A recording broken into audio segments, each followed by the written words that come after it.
Welcome into SEC softball. Fans have lined up tonight in Oklahoma to get a glimpse of the Sooners' relentless, record-setting offense as they get ready to take on the Shockers of Wichita State from here at Loves Field.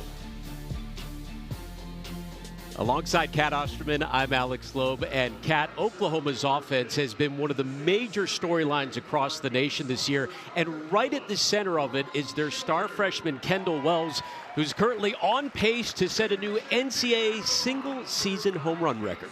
Well, power and the Sooners are synonymous, so it is no shocker that they are able to leave the yard. But it is for Kendall Wells.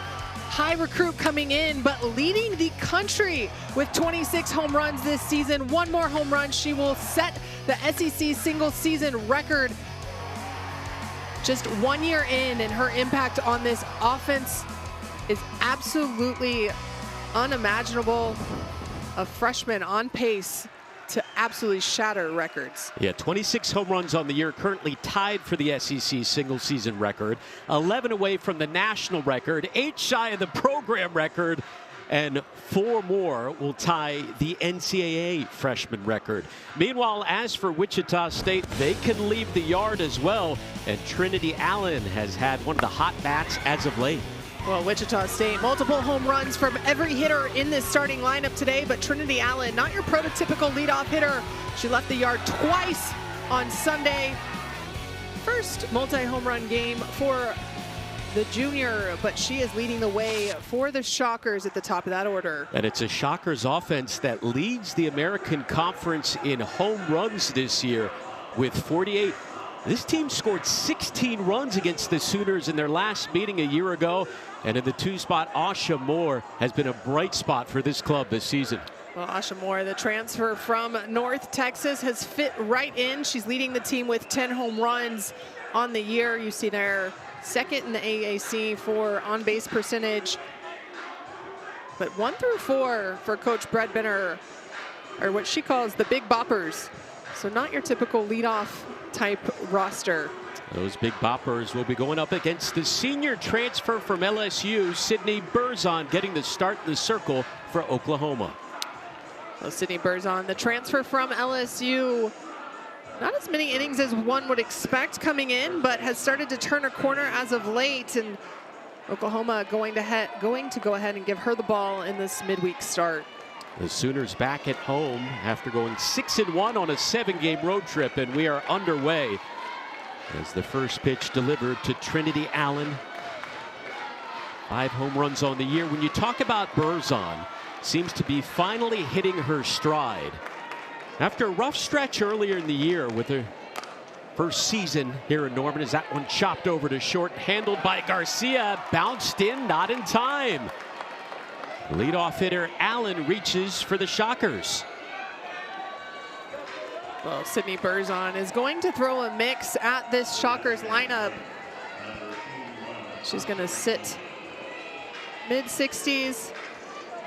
Mainly drop-rise combo. The vertical separation is what is in her advantage, but she will primarily stay down in the zone with traffic on the bases.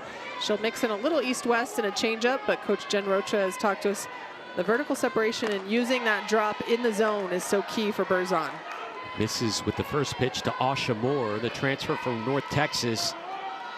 Over Berzon's last 6 outings coming into tonight, just 1 earned run in her last 17 innings. Patty Gasso said the key, she has been attacking the zone more, just like that pitch. She told her, listen, trust the defense behind you. You're going to allow some hits, but continue to compete and attack. When you start throwing too many balls, that's when you get into trouble.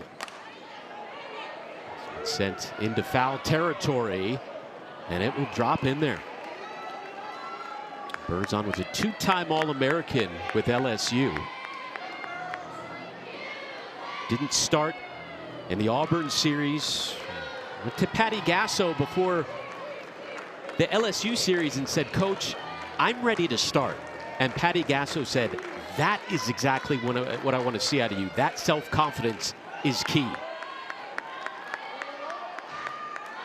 Well, feeling back to yourself in the circle, but to reiterate your point, Alex, hitters are hitting 178 off of Berzon when she's ahead in the count. When she's behind the count, 100-point difference, 280 coming into today. And there is strikeout number 1 on the night for Sydney Berzon. A nice drop ball in the inner half there by Berzon to retire Asha Moore. But Berzon controlled that whole at bat. She got ahead. Even though she got to even, she was still in control as far as being able to locate in and around the strike zone, and that's going to be key for the senior tonight. First pitch in there for a strike to Gabby Scott, sophomore catcher out of Angleton, Texas. 365 hitter on the year. Younger sister of former Texas Longhorns All-American Mia Scott. We were talking to her before the game. Said, do you lean on her for advice? Did she teach you everything you know? She said, absolutely not. And then her head coach, Christy Breadbender, promptly called her out and said, that is not true at all. You were on the phone with her the other day asking her for all kinds of tips and advice. Yeah, Coach Breadbender threw her under the bus real fast. But they are two very different hitters. Obviously, Mia Scott from the left side, able to utilize her speed. But her sister, Gabby, she swings it well. It's similar. Coach Breadbender said she likes to take too many strikes, and you and I covered enough of Mia's games. We were like, I think we've heard that before, so that must be running the family. Absolutely. Christy Breadbender, the winningest coach in Wichita State history, taking them to 5 NCAA regionals, including 3 times in the last 5 years. 1-2 on the way to Scott. Back up the middle it goes. And mishandled by Agbayani, 2 aboard. A rare miscue for the Gold Glove second baseman.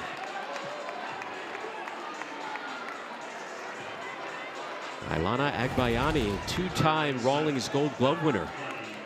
Well, Mia Scott Gabby Scott with a hard shot here, but you see Agbayani coming up looking to toss to second before she has that ball gloved. To keep eyes on the glove first and then find your defensive partner for the toss. You can tell she was just a little far ahead of herself in that play. Can Wichita State take advantage? Here's the freshman Kinsey Woody, who's hit 6 home runs this year, including 1 in her last game Sunday in the finale against USF. The last time these two teams played each other a year ago, and it was a barn burner. Oklahoma won 19-16. Wichita State gave the Sooners all they could handle. Well, Coach Breadbender talked to us about that game. She said if they hadn't given up 8 in the first inning, we win. We outscored them the rest of the way. And today, so important for Wichita State here as they threaten. You can get through Sydney Berzon, score here in the first. That's some energy that the Shockers are going to need going up against Oklahoma tonight. Chopped over to short, on to second for 1. And the threat is over. The inning-ending double play. And here comes the vaunted Oklahoma offense led by Kendall Wells after the break.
Oklahoma enters tonight the highest scoring team in program history and the fastest in NCAA history. Excuse me, the highest scoring team in the nation and the fastest in NCAA history to reach 133 home runs, Kat. They have put up video game-like numbers. Oh yeah, it's absolutely insane. 11.9 runs per game. Right now, 442 runs scored. If they ended today at 133 home runs, they would finish 7th most in a single season in Division I, and we're still a little less than 20 games left in season. Needless to say, a tall task ahead tonight for senior righty Jade Sanders out of Stonewall, Oklahoma, getting the start tonight. The D2 transfer who threw more than 500 innings at the Division II level. She will face Kai Miner to start things off here in the bottom of the first inning. Miner, the center fielder who leads all D1 freshmen in batting average, hitting .505.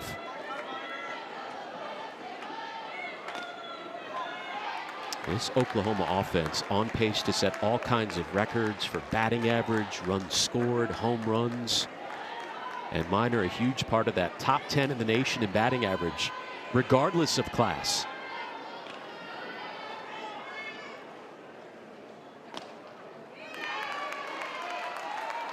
Sanders falls behind 3-0. Sanders going to have to find the corners. Coach Bredbender talking to us, as you mentioned, the transfer from Rogers State. Used to getting balls a little bit farther off the plate than she does in the D1 level.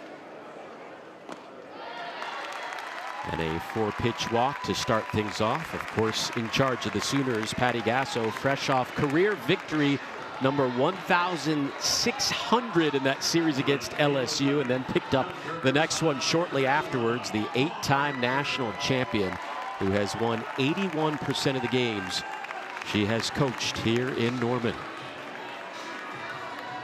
So base runner aboard for Ella Parker, the 2-time All-American right fielder.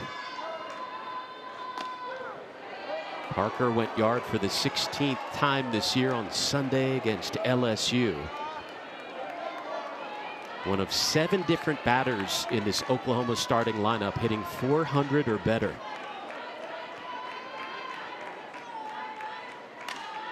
The most impressive piece about the OU offense is year after year, you hear all these crazy video-like game numbers that they put up. And then JT Gasso continues to push the envelope, and they find another way to be even more impressive offensively. There you see JT Gasso, the oldest son of head coach Patty Gasso, but has been in charge of this offense. Runner is going, the throw on to second, not in time. So Kai Miner with her 13th stolen base of the year. Well, you were talking about Kaya Miner and the 500 batting average. I said some of that is going to be due to her speed. She can beat out a lot of balls, but here you see her take off, and absolutely no shot for Gabby Scott behind home plate. Kaya Miner slides in easily.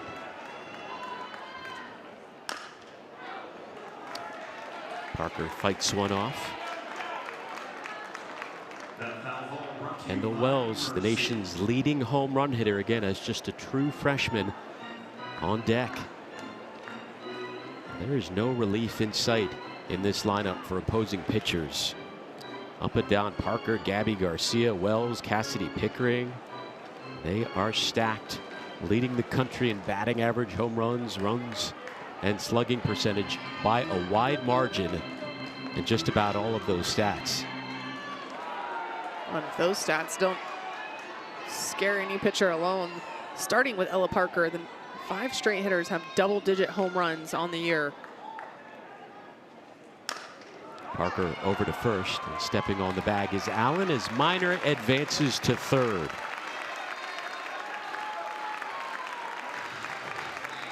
So one away, runner in scoring position for a player that less than a year ago was in high school. Now she is leading all of college softball in home runs and on pace to break not only the NCAA single season record of 37, Kendall Wells is on pace to break that national record by the end of the regular season, Kat. I have to imagine as they enter SEC play, she's circled real big on a lot of lineup cards, so it'll be interesting to see how pitchers in the SEC continue to pitch to her or not in crucial situations. But either way, the freshman has come in and, as we mentioned, highly touted recruit, so you knew she was going to be able to produce offensively. Not sure anyone thought it was going to be at this high of a rate.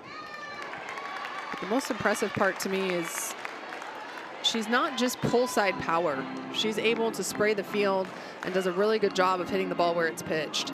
Say, what's the approach here? Sanders behind 2-0, staying outside. You can tell they're trying to force her to have to go opposite field, which with a runner at third, not typically what you want to do, but when her power is mainly up the middle left side, not a bad philosophy. You see here her spray chart, and she literally sprays the whole field. Dead up the middle and dead right field are the two spots that she doesn't hit very often, but when you can cover 3/4 of the field with some power, makes it pitching to you a hitter really hard. Earns a 4-pitch walk. Second walk to the first 3 batters faced for Jade Sanders, 2 aboard. Well, normally I would say that's not a bad walk, but with 1 out, first inning, and to be honest, no relief behind, or no relief in sight behind Wells. Now putting up a situation where OU very realistically can cash in for a crooked number here in the first inning. There's Gabby Garcia, the power-hitting sophomore who leads all shortstops in the nation in home runs with 16. Again, a first pitch ball from Sanders. I mean, when you talk about the challenge facing this Oklahoma offense for most opposing pitchers, but especially for Sanders coming from the D2 level to now facing this. Well, any pitch you throw can leave the yard, and that goes for almost anyone facing OU. But right now, especially getting behind in the count, you know OU has done their scouting. They're very locked into one specific area of the strike zone. But with the way they leave the yard, you have to be very careful against this lineup, especially with runners on. Garcia, an All-American a year ago when she hit 20 home runs. Chops one over to first, and that will get past Allen. Kai Miner comes home, and Oklahoma grabs the early lead.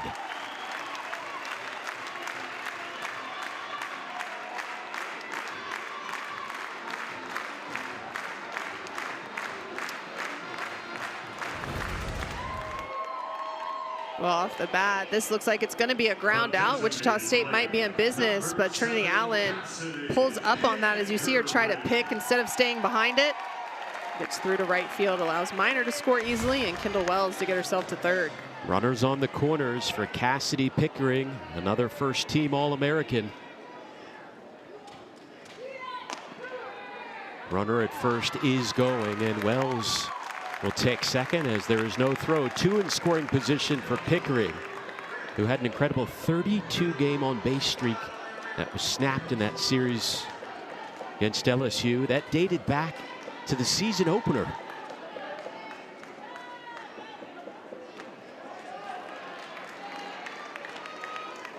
Alex, they talk about leadoff walks so often, and Kai Miner earning that walk to start off this first inning. Came back to bite Sanders. Free passes. You give OU free passes, they're going to find a way to capitalize.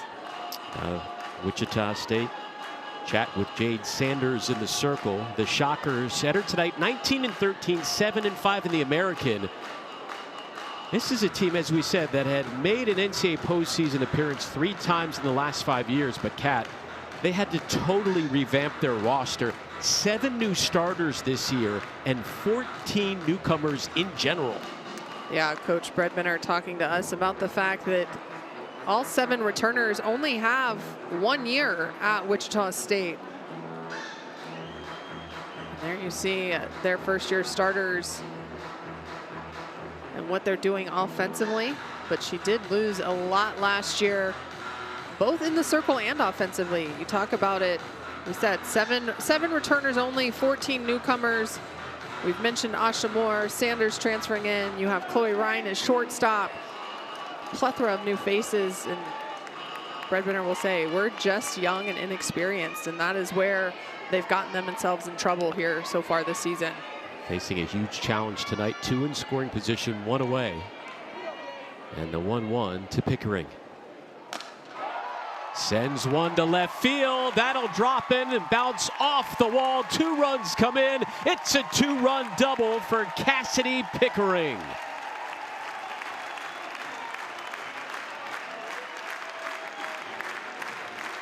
Oklahoma already doing damage here in the first.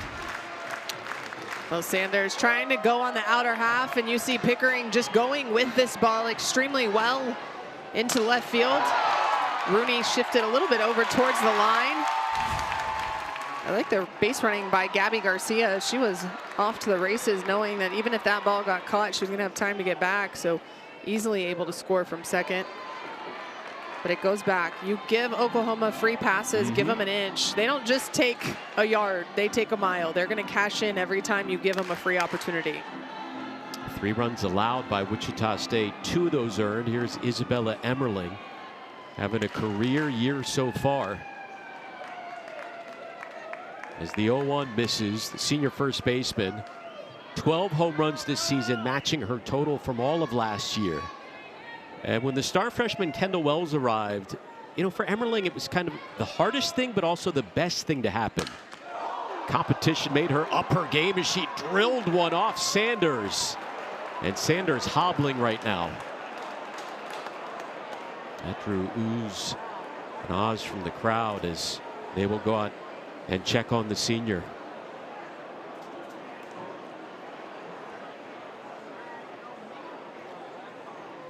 You and I were at batting practice earlier today, and just the crack of the bat when Oklahoma's at the plate.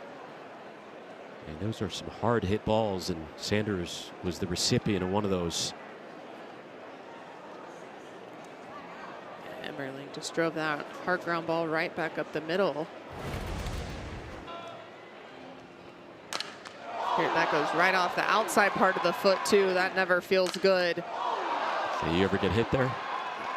Got hit in the foot and the shin a couple times, and it does not feel good. Thought as she jumped off the mound to go after the ball, she might hustle and make the play, but almost as she kept moving, she felt like it hurt. You saw her slow down. They're out there testing how well she can. They have arms up in the Wichita State bullpen. Dual action. And a 3-0 game here in the first inning as they continue to take a look at Sanders. She'll try and tough it out. Well, the key is this is going to be her front foot, so where she lands and resists against. Is she going to be able to do it with enough force that she doesn't lose any velocity and she's able to have some control? How difficult is that to play through that? Honestly, it depends on where it hits on your foot, how much kind of it's the nerves, really. At this point, I don't know. Looks like she's at least walking better. See, it just looks like it hits on the outside, right below the ankle almost. I mean, if I'm Brad Brenner, the warm-up pitches didn't really convince me that she's pitching at full go. But Brad Brenner and the athletic trainer out there to make the final determination.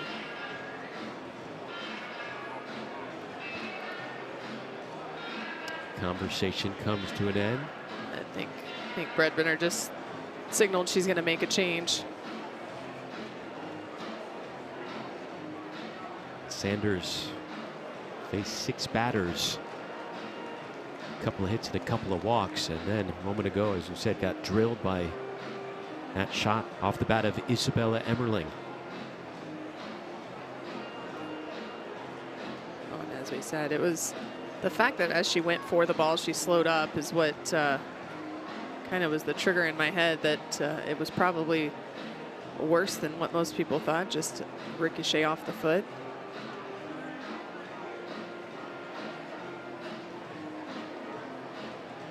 And you can see he's still in some pain there, and gets a round of applause from the Oklahoma fans here at Loves Field.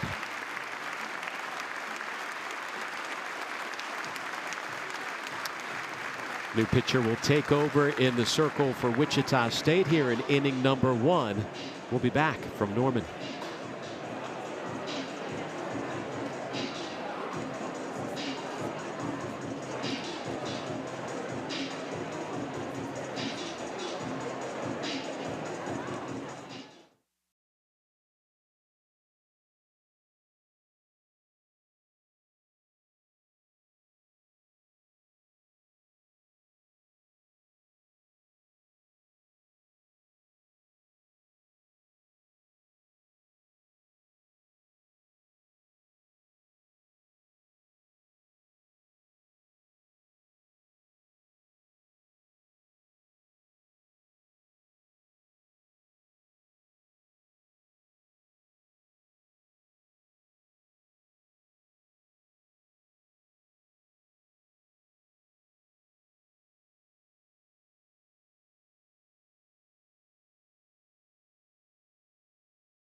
Gabby Fakes, the sophomore transfer from Wisconsin, replaces Jade Sanders.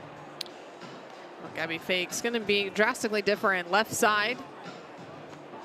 Could combat the left-handed bats of the Oklahoma lineup, but limited innings so far this season, just 12 1/3.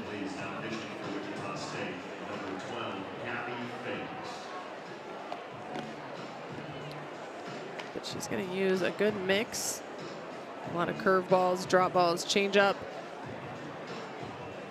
Big thing for Gabby Fakes. She attacks the zone well, but she has to be able to stretch the zone as well. Stay into the zone too long, gets hit, but get ahead and then try to expand and see if she can get the Sooners out a little more efficiently. Lower pitch count's going to be better if you're a pitcher against this Sooner lineup.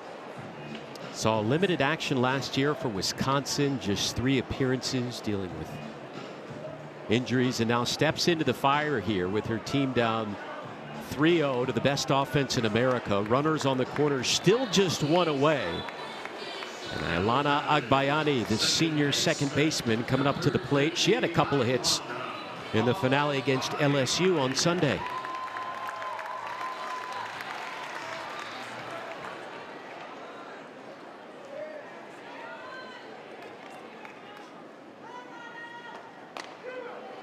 First pitch strike from Fakes.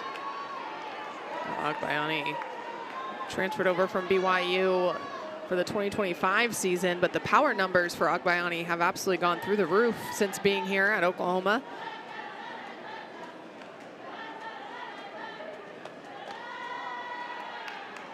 Power numbers have gone up just about across the board for every Oklahoma player who arrives in Norman, and also usually a terrific defensive player. But we saw the miscue in the top of the first, and she's got Emmerling over at first and Pickering at third. Showed bunt. For Oklahoma, that miscue didn't hurt them, unfortunately, for Wichita State. You'd be looking at 2 outs right now if play had been made against Gabby Garcia. Agbayani up the middle. That'll find its way to center field. And it's an RBI single for Ailana Agbayani. 4-0 Sooners.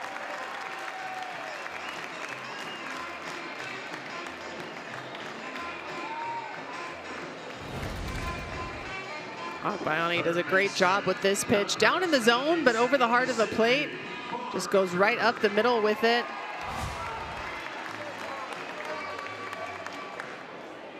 And now 2 on for Sydney Barker, the sophomore out of California. Barker's taken over at third since the injury to Nellie McEnroe-Morenas, which nobody's talking about. This is an Oklahoma team putting up all these record-setting numbers despite losing their starting third baseman for the year. Starting third baseman, one of their top hitters. That just shows what they're capable of. Oh, what a leaping grab by Smith over to second, not in time. But a nice defensive job by Cammie Smith. Well, this is a sinking liner. It looks like it might just get over Smith, but she's able to make the jump, outstretch reach. A big second out for Wichita right now to keep Oklahoma from scoring any more. If Fakes can retire Abby Dayton, a great relief appearance here in the first inning for the lefty. Dayton hitting .461 in the 9 spot. She surpassed 200 career hits last weekend in Baton Rouge. Has taken some of the younger players on this squad under her wing as one of the veterans. 2-0. I think you talk about Oklahoma's power, and one of the things not talked about a lot, because they don't have to steal a lot when you can leave the yard, but Abby Dayton, Ailana Agbayani, Kai Minor all can run really well, which allows Coach Patty Gasso and JT to be more aggressive on the bases when balls do stay in the yard. You can go ahead and keep waving them around, but the speed also puts pressure on the defense. And those fast runners advance a base, second and third, 2 away. And by the way, one more ball from Fakes will load the bases, and we'll go back up to the top of the order.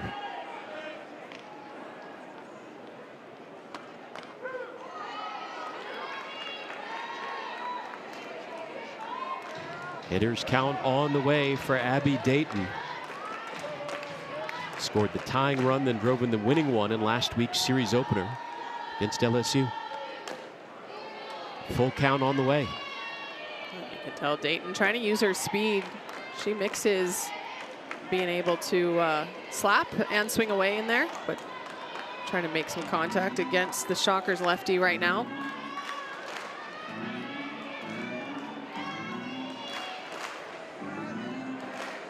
Oklahoma with 4 runs off 3 hits so far here in the first.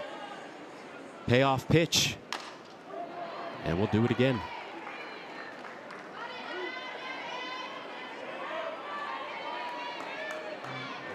Abby Dayton, former transfer from Utah, where she was an All-American.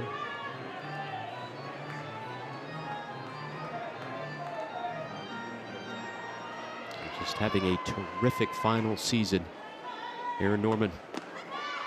And the bases will be loaded for the Sooners.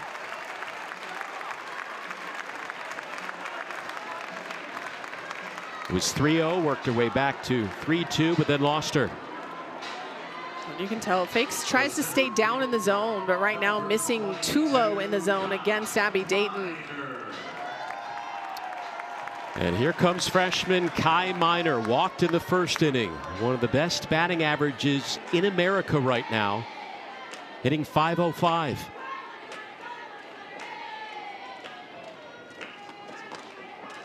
First pitch misses.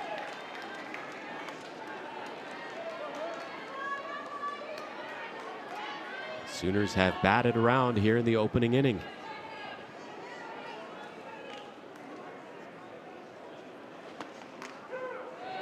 And there is a strike. Emmerling at third, Agbayani at second, and Dayton over at first. JT Gasso excited to see the offensive output early in this game. A lot of times in the series on Sunday, you get one day to prepare. You come to a Tuesday, it can be a slow start, lethargic sometimes. Even Coach Bredbender said, I'm not sure what we're going to get out of our team today, as they traveled back from Florida yesterday. 2-2. But Oklahoma coming out and making a statement here early. And I go back. That error at first base really game-changing in the fact could have been staring at 2 outs and just 2 runs scored. The 2-2 to Miner with the bases loaded. Up the middle it goes. Handled nicely over it, short by Ryan. But Oklahoma strikes first, 4 in the first. 4-0 Sooners here in Norman.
It is great to see Jen Rocha, longtime associate head coach of the Sooners, back in action with the team.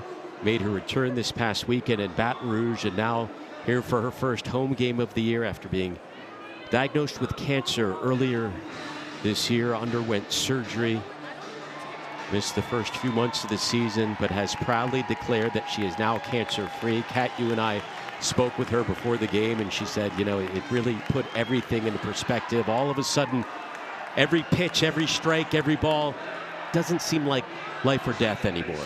Yeah, she spent a lot of time just watching. She said even when the team was home, she could have come up here, but didn't feel like she had the energy that the team would need for her to be in the dugout. And so she has been observing quite a bit, but I know the pitching staff is excited to have her back. She is one of the best pitch callers, if not the best pitch caller in the game.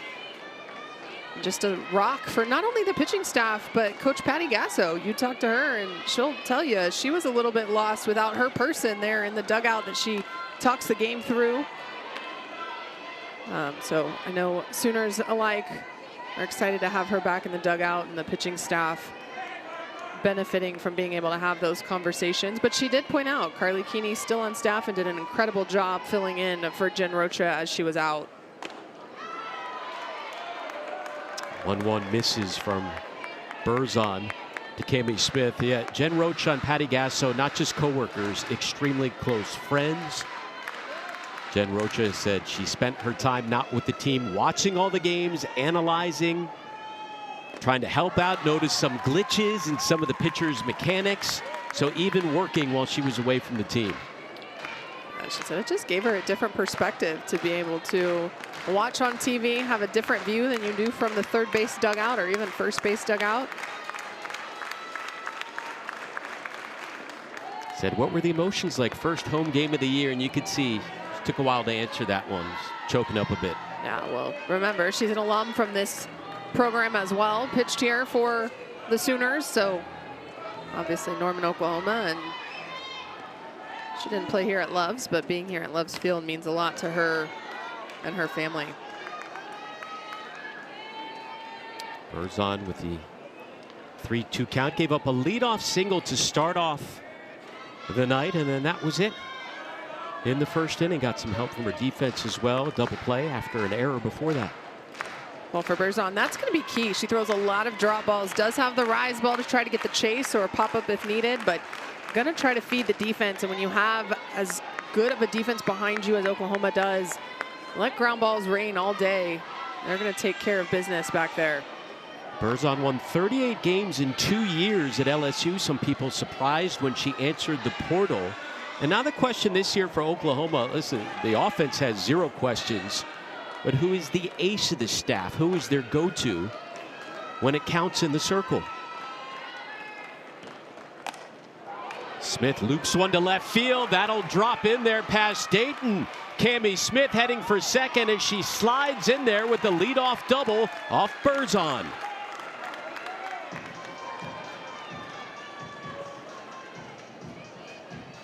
Well, right now for Wichita State, it's important they get the leadoff on, but it's important they also keep in perspective, just chip away. But Cami Smith does a nice job with this pitch inside. Pulls it right down the line. Abby Dayton plays it off the wall well, but Smith with some good speed able to get into second safely. A big leadoff hit for Wichita State. More importantly, a big leadoff runner in scoring position with no outs. Epperson swinging away over to third. And making the tag is Emmerling. The throw from Barker pulled her a bit off the bag, but the out is recorded first of the inning.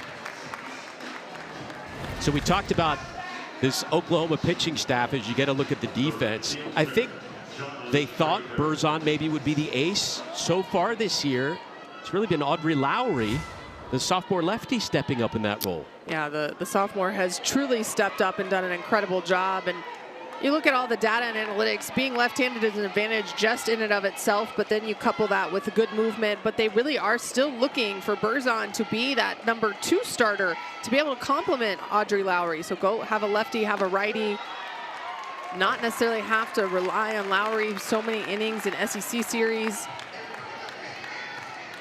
The name of the game when you get to postseason is how rested can your pitching staff be, and so Oklahoma really looking for some more innings out of Sydney Berzon here. 1-1 misses. Saw Miley Uchenio pick up a win over LSU on Sunday. She's 10-0. Oh, and right now, Miley really has been that second pitcher for Oklahoma. Two pretty big pickups for Oklahoma in the offseason when you get two pitchers from the SEC to join your pitching staff. Now Berzon behind 3-1, and this is exactly what Patty Gasso was talking about, her concern when it comes to Berzon.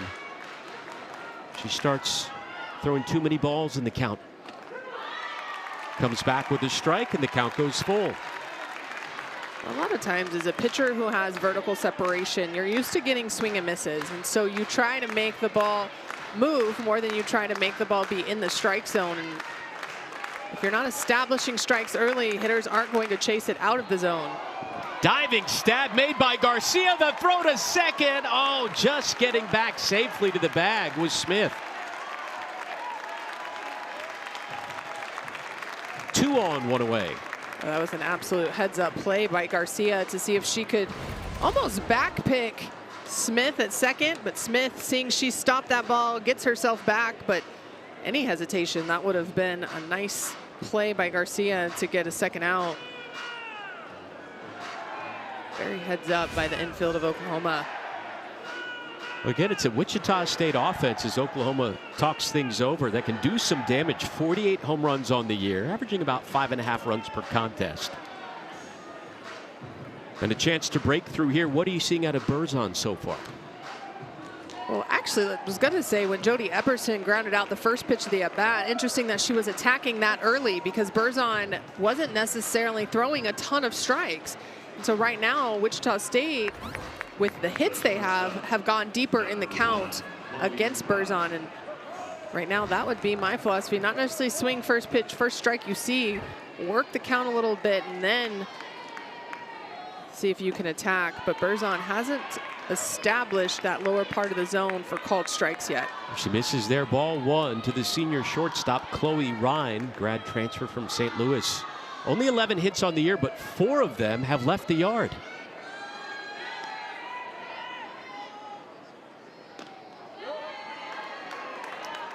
And it's now a 2-0 count from Berzon to a player hitting 164 on the season right now. And if I'm Coach Gasso during that timeout, the emphasis would have been on you're going right at this hitter.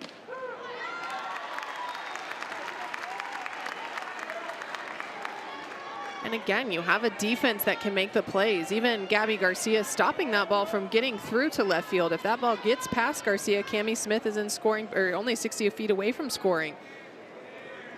So your defense is working. You have to allow them to do it. Barker, the throw to first, and they get 1, 2 away as the runners advance.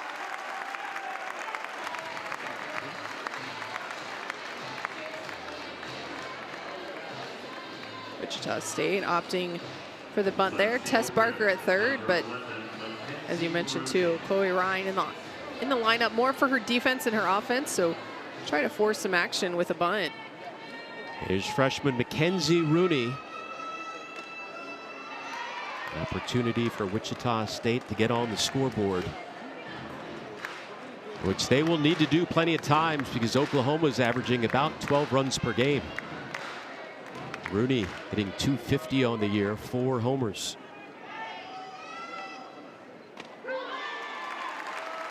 One and one. Well, an opportunity here for Wichita State to just chip away at this lead. You don't have to get all 4 runs back in one at bat. Get 1 or 2 here. Get some offensive confidence going against Sydney Berzon. Rooney over to second, handled by Agbayani, and made it look easy. The Gold Glover getting it done. It remains 4-0 here in the second.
Let's take a look at some of Oklahoma's home run queens. We start off with Lauren Chamberlain, who set the NCAA all-time home run record in 2015. Then it was broken by Jocelyn Allo a few years later, 122. As freshmen, they each had 30. And coming closer and closer to that mark is current Sooners freshman Kendall Wells, sitting at 26 home runs. She is on deck here in the bottom of the second inning, currently tied for the SEC single season record. Leading things off ahead of her is Ella Parker.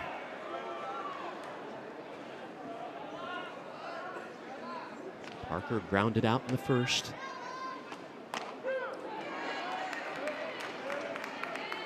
It is incredible the talent Oklahoma continues to bring in, and not just bring in talent, develop that talent to their potential and beyond. Oh, yeah, you see the 30 home runs as freshmen, but then they go on to set the records, which means, one, while people are trying to avoid them, they're still able to hit home runs at a high clip. But you know, the walk numbers for Chamberlain and Allo were through the roof as well.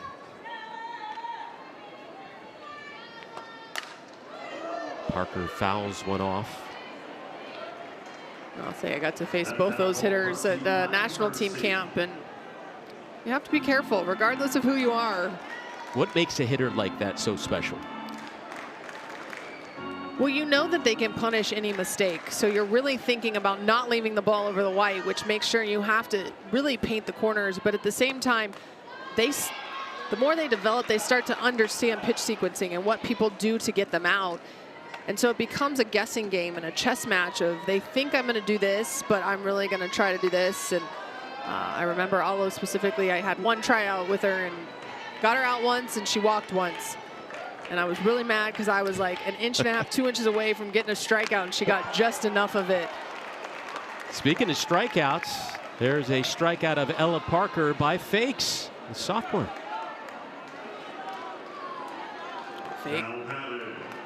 Fakes the lefty on lefty, was able to drift that ball just up and away from Parker. And so here comes Kendall Wells, who currently has hit more home runs this year than 178 Division I teams. And again, just like the previous pitcher Sanders, they stay outside. Well, yeah, Fake's going to use a backdoor curveball that looks like it's on the outside part of the zone, and then the ideal spot is for it to cut back to the back corner of the plate. So there, Kendall Wells didn't think that one was a strike. Big home run swing and a miss, and the count 0-2 to Wells. The big thing here with that backdoor curve from a lefty, Wells really has to think staying right center.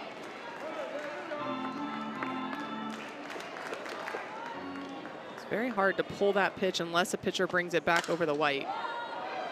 Sends one into foul territory. Wells' club coach noticed her way back in middle school at a young age when she was playing sports with all the boys. And as he put it, she was roughhousing. She was tossing them around like rag dolls. And he just had a feeling this is going to be one powerful athlete when she grows up.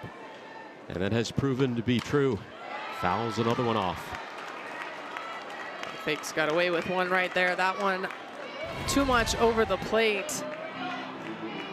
That's trying to go up in the zone, but that's on the plate, and Wells fouls that one straight back.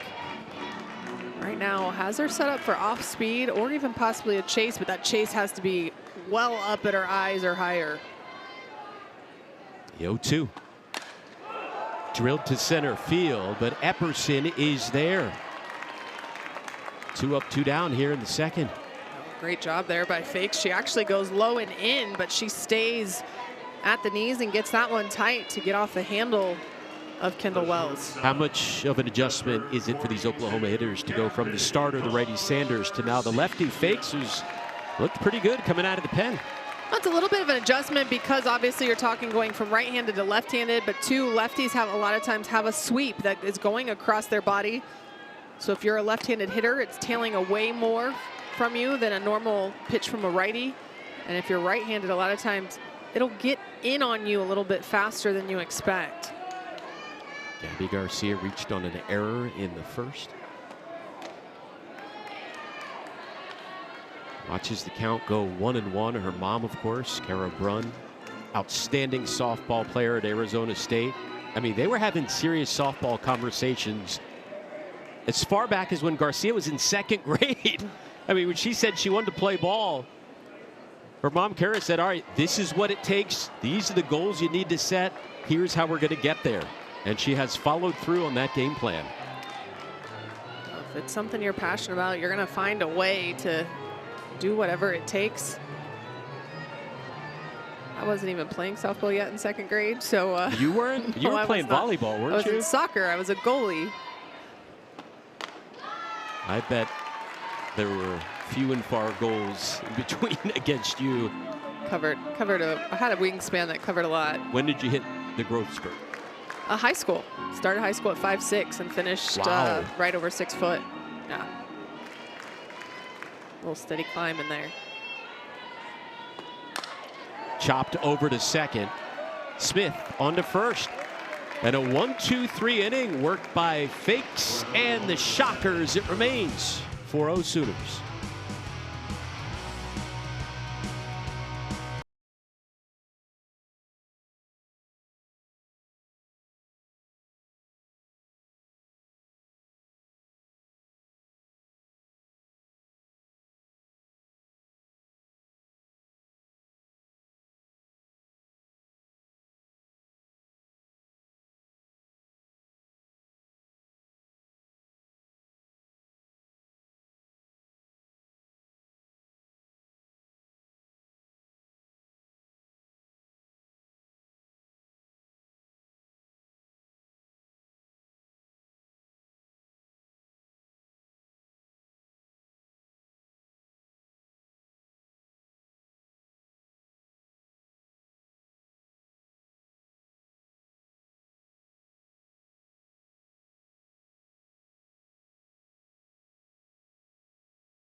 Got a great series coming up for you this weekend on the path to the NCAA postseason. Texas and Alabama. We'll have game two for you Friday night right here on the SEC Network and the ESPN app. #1 Texas taking on 7th ranked Alabama from Rhodes Stadium at Tuscaloosa. I mean, when you look at all the ranked SEC matchups this week, Kat, a lot of great action going on across the country. Well, Tennessee looking to get back in the winning ways after dropping 2 of 3 to Ole Miss. Texas dropped their first SEC game against Texas A&M, so looking to head into Rhodes House and make a statement. At the same time, Florida dropped 2 of 3 against Arkansas, so they're looking to win that series as well. It was a pretty crazy weekend in the SEC. Things started to get shooken up a little bit. A lot of upsets as we begin the 3rd inning here in Norman. Back up to the top of the order for Wichita State. 2nd time through against Sydney Berzon. And there's a strike delivered to Trinity Allen, who led off the game with a single.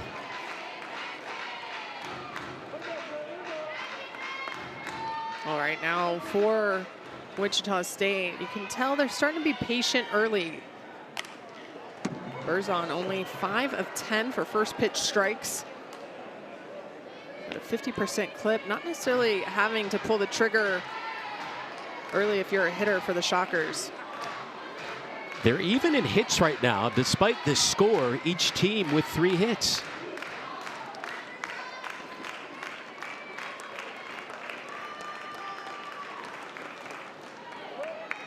Well, and if you're a pitcher, you're trying to look 60, 70% first pitch strikes most of the time to force an offense to have to go in the box and be more aggressive.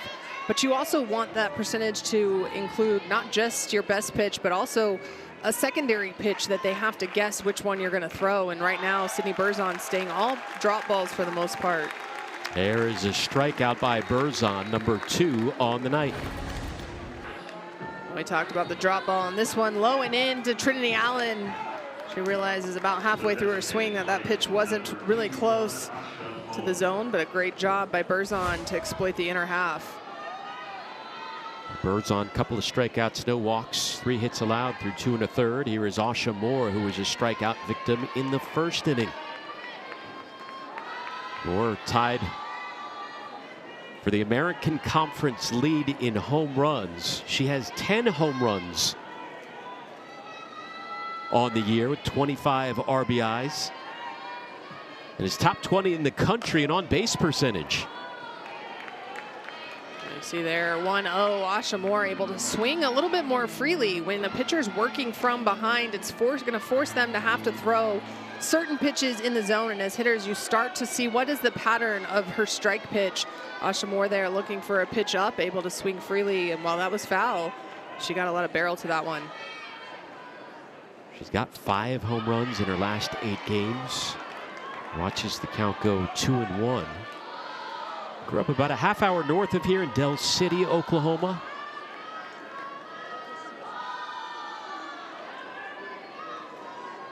Trying to help her team get on the scoreboard. They've had chances, had base runners in both innings. Gives one a ride to deep right, and Asha Moore has left the yard. Wichita State is on the board.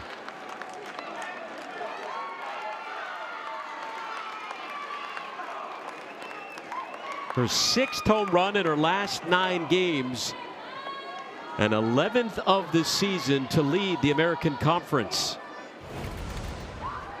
Wichita State has slowly been chipping away at Sydney Berzon, and this one, Asha Moore goes down and opposite field, a drop ball in the outer half.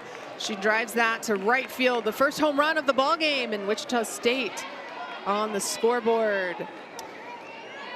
But you know, Coach Bredbender likes the fact Asha Moore caught that high chew. They dropped a few last weekend, but they get the high chew reward for every home run they hit. It's been the tradition for about 5 years now, throughout the old high chew candy instead of a high five. And they did it there. So the first home run of the night by either team goes to Wichita State. Let's see what Gabby Scott does. She reached on an error in the first inning.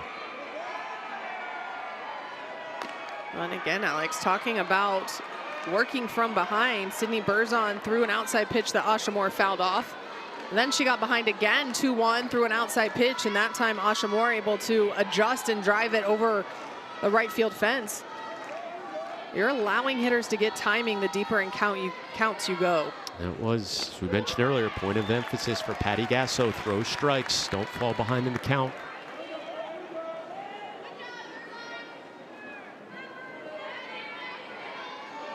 Scott having a nice sophomore season with the Shockers in .359. There's a strike. Count evened up. That's the pitch right there. If you're Gabby Scott, it's similar to the pitch Asha Moore hit out. So you're looking for that pitch, especially in a 2-1 count. If you foul it off, no big deal, but watching it, you're not getting any timing. Over to first, that'll find its way to right field. And how about this? Wichita State is out hitting Oklahoma right now. Another base knock off Berzon. Gabby Scott gets just enough of that one to scoot it through the infield. They've got a home run, a double, and 3 singles. Here's the cleanup hitter, Kinsey Woody, but before she gets an opportunity, Sooners will head out to the circle. Well, Jen Rocha heading out to the circle, and it's not lost on the fans what that means here with her return, as we mentioned.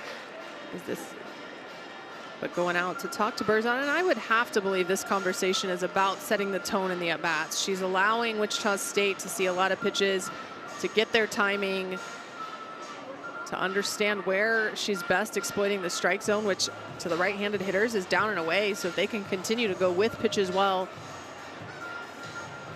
they could start to chip away at this lead even more. Saw Miley Wuchenyo and Audrey Lowry, who have combined for 25 wins on the year, 25-1 combined.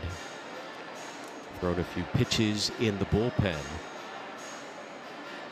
Again, this is Berzon's first start in more than a week. Did not earn a start in the LSU series against her old team. Came out of the bullpen in her lone appearance. And after a talk with Jen Rocha, ready to go here. Runner on first for Wichita State. And the cleanup hitter Woody coming up to the plate. Scott over at first. Woody batting .322 on the year. Swinging away, leaping grab made by Barker, gets the out at second. Not in time at first as the ball was dropped, but a heck of a play on the hot corner by Sydney Barker.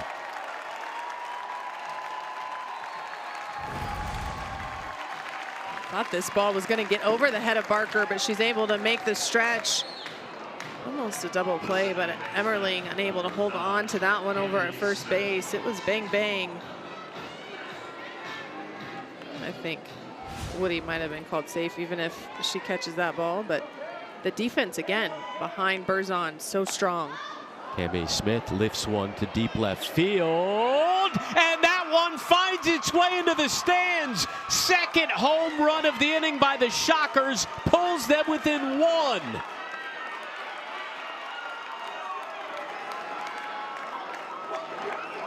That was a moonshot that just hung up there forever.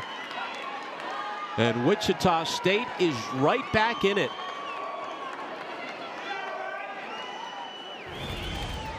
Well, you can tell Wichita State now hunting pitches. Cami Smith ready for this inside pitch, and she drives that deep left field. That hugs the foul pole.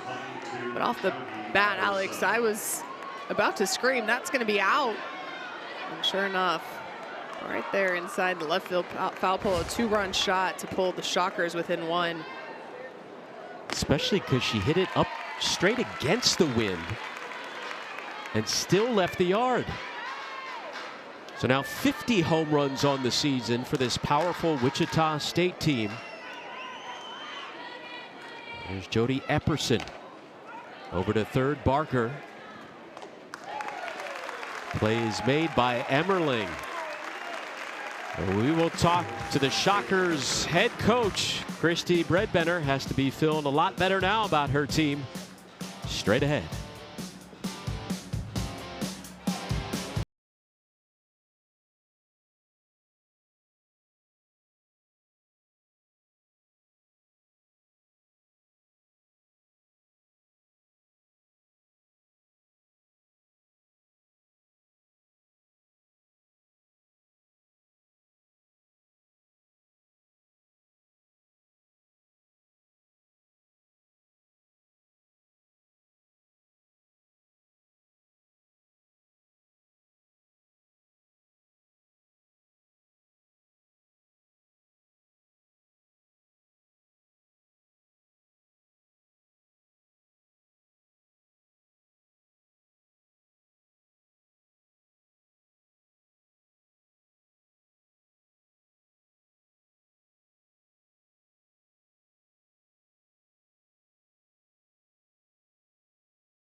One-run ball game as we hit the bottom of the third inning here in Norman.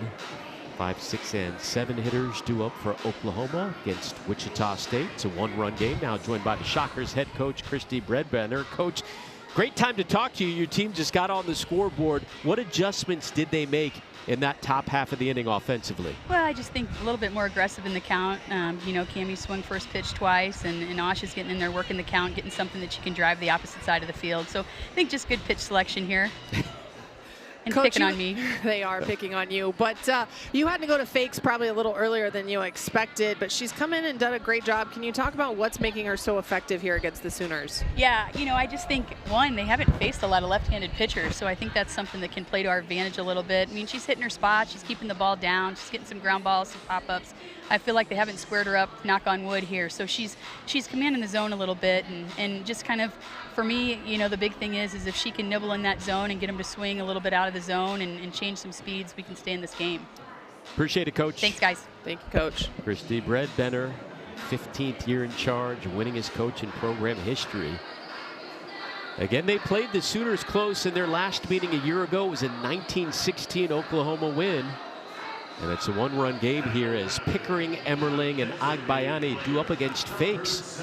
Gabby Fakes, the sophomore, replaced the injured starter Jade Sanders. So far has kept this Oklahoma offense at bay.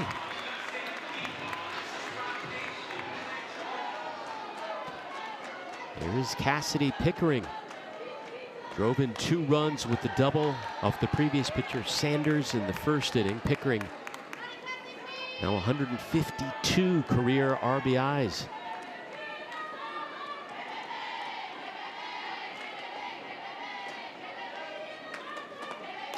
This was a player who was so confident when she first arrived in Norman. First year, Patty Gasso pulled her aside and said, you know, you're going to be our captain one day. And Pickering, as just a true freshman, responded, I know. Thanks, Coach. I already knew that. And Gasso said she loved it. Pickering oozing confidence. They get her there, but just an extremely talented player throughout her tenure here in Norman. Oh yeah, lefty power hitter has been in the lineup from the jump. I remember I was doing a game her freshman year, and my play-by-play, which wasn't you, was asking, do you walk Jennings to get to Pickering? And I was like, well, the senior versus the freshman, yeah, I would. And they did that, and then Pickering promptly answered with the home run. And just been able to display power and consistency all 3 years here in Norman. And one of her many home runs is the first pitch is a ball to Isabella Emmerling, the former transfer from North Carolina. Tied the OU record with 3 home runs in 1 game earlier this year against Montana, and nearly did it again against North Texas. Flies out to right. Gabby Fakes so far has faced 9 batters, giving up just 1 hit, no runs. Well, Fakes doing a good job of, as Coach Bredbenner mentioned, nibbling around the zone. You see the spin is working, the lazy fly ball to left field, that almost not so hard hit to right field. So while OU trying to go with where the pitch is pitched, at the same time the spin inducing fly balls for the Shockers to handle. Agbani drops down the butt, the throw thrown away from the first baseman Allen, and Agbayani heads on down to second with 2 outs, a runner in scoring position for the Sooners. Ailana Agbayani reaches for the 2nd time tonight. Alex, we talked about how the Sooners are not only known for their power, they have speed, and Agbayani testing Fakes here with a bunt. Fakes just unable to make the throw. You see Smith trying to come over, but Fakes makes the throw across the baseline. Agbayani in scoring position. So it's a single and an error. 2nd error of the game for Wichita State. They did allow 1 unearned run, Kat, and that's the difference so far. Well, and right now the conversation from Courtney Oliver out there is making sure Fakes understands, hey, don't rush yourself. She got a good jump on that bunt, but just starting to make the throw before she was turned all the way. Trying to slow the momentum down a little bit. I want to remind you, number 2 Texas and South Carolina start a big 3-game baseball series on Thursday night at Founders Park in Columbia. We'll have it for you right here on the SEC Network and the ESPN app. This coverage begins at 7 Eastern, 6 Central. So coming up to the plate with a runner and score. Made some nice defensive plays over at third, lined out at the plate in the first inning.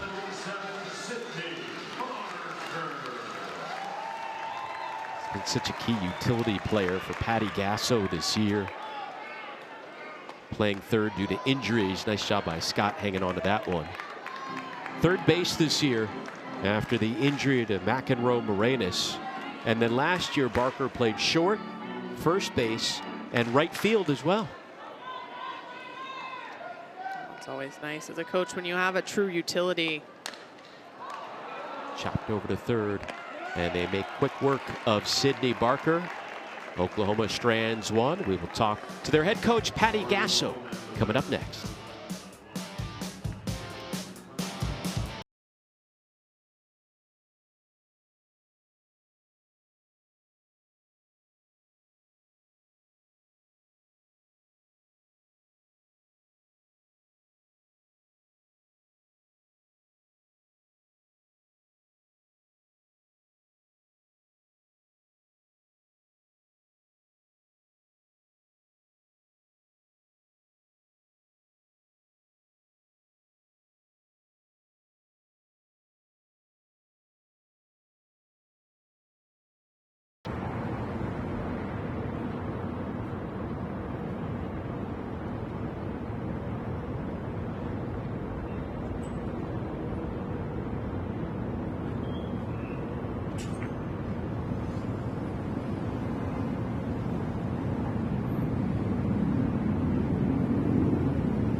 Back in Norman, Oklahoma, as we hit the fourth inning, the Sooners up by 1, 4-3 over Wichita State. Now joined by Oklahoma head coach Patty Gasso.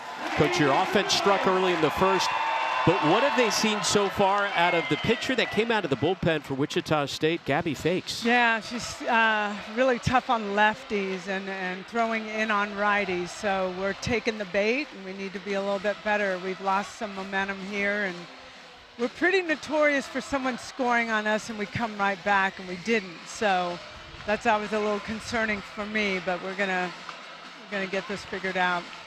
Well, Coach, you're going to your own lefty in the circle. Can you talk about what kind of what you saw from Berzon and what changes you're hoping to see from Lowry? Yeah, I think Berzon was just behind a bit and just leaving a few pitches over the plate that got hit pretty hard. Audrey is just quite a competitor, and as you know, lefties have advantages, and she's got one of them. So we're really hoping to kind of have her start the fire for us. I appreciate it, Coach. Thanks so much. There is the new pitcher in the circle for Patty Gasso, Audrey Lowry, the sophomore lefty, having a breakout year. Top 5 in the nation in wins at 15-1. Well, the sophomore is the ace of this staff. You see there the 73 2/3 inning pitch. A little over a 2 ERA, but does a great job of just competing. And as Coach Gasso said, lefties have an advantage. There's not a lot of them. Hitters don't see very many of them. You know, Coach Bredbender said statistically OU hadn't seen too many lefties, so they thought that would work in their advantage with Fakes. And now OU going to counter with a lefty of their own. 0-1 to the grad transfer from Stanford, Jonna Schrader. Now Lowry ahead. 0-2 last year. Audrey Lowry had one of the best strikeout to walk ratios in the country. 40 strikeouts and just 3 walks. A little bit different this year, but still good. 56 Ks and 14 free passes. Make it 57 strikeouts. Well, vastly different pace to get the first out. Audrey Lowry using that curveball away, and you'll see there mid to upper 60s. You'll see her go down in the zone, curve screw, rise change. She has a little bit of everything, but she is the ace, and it's going to be a little bit tougher for Wichita State to have a plan coming in against this lefty. And delivering first pitch strikes. That one to Chloe Ryan. Oh, 4 pitches, 4 strikes, and you're going to see that many strikes early. Now Wichita State going to have to change the game plan. You're going to have to try to be more aggressive early in the count, not allow Lowry to get comfortable.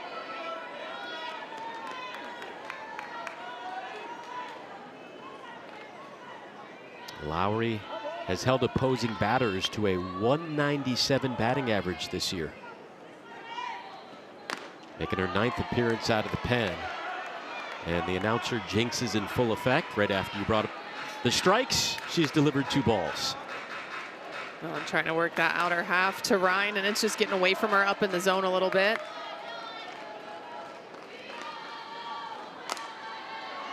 Ryan pops it up. 2 away. You're talking about the batting average against Lowry. The other piece is her whip is under 1. It is a 0.92, so free passes are hard to come by off of the lefty as well.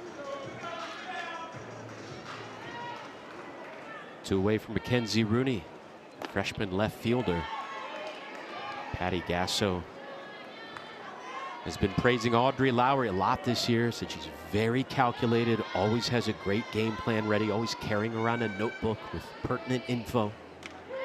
Just a studious player who delivers a strike to Rooney.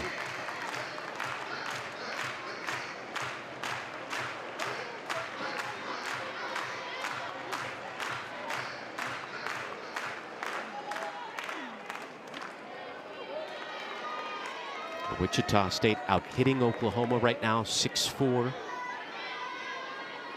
All 3 of their runs came in the last inning. A couple of homers and a single.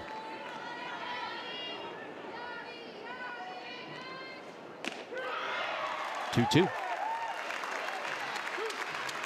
Well, there you see Lowry. She already established the curveball outside for a strike. Now using the inner half. Wichita State going to have to divide the plate in half and pick which side they're going to try to attack. This one up the middle, and it'll drop in there to shallow center field as Rooney reaches with 2 outs.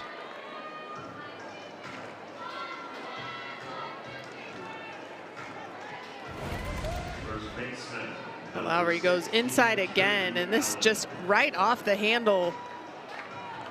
You can see slow-mo there. There's no part of the barrel. That's off almost the black. Not even below where the 2-piece connect, and just enough to bloop over Garcia. Trinity Allen skies one.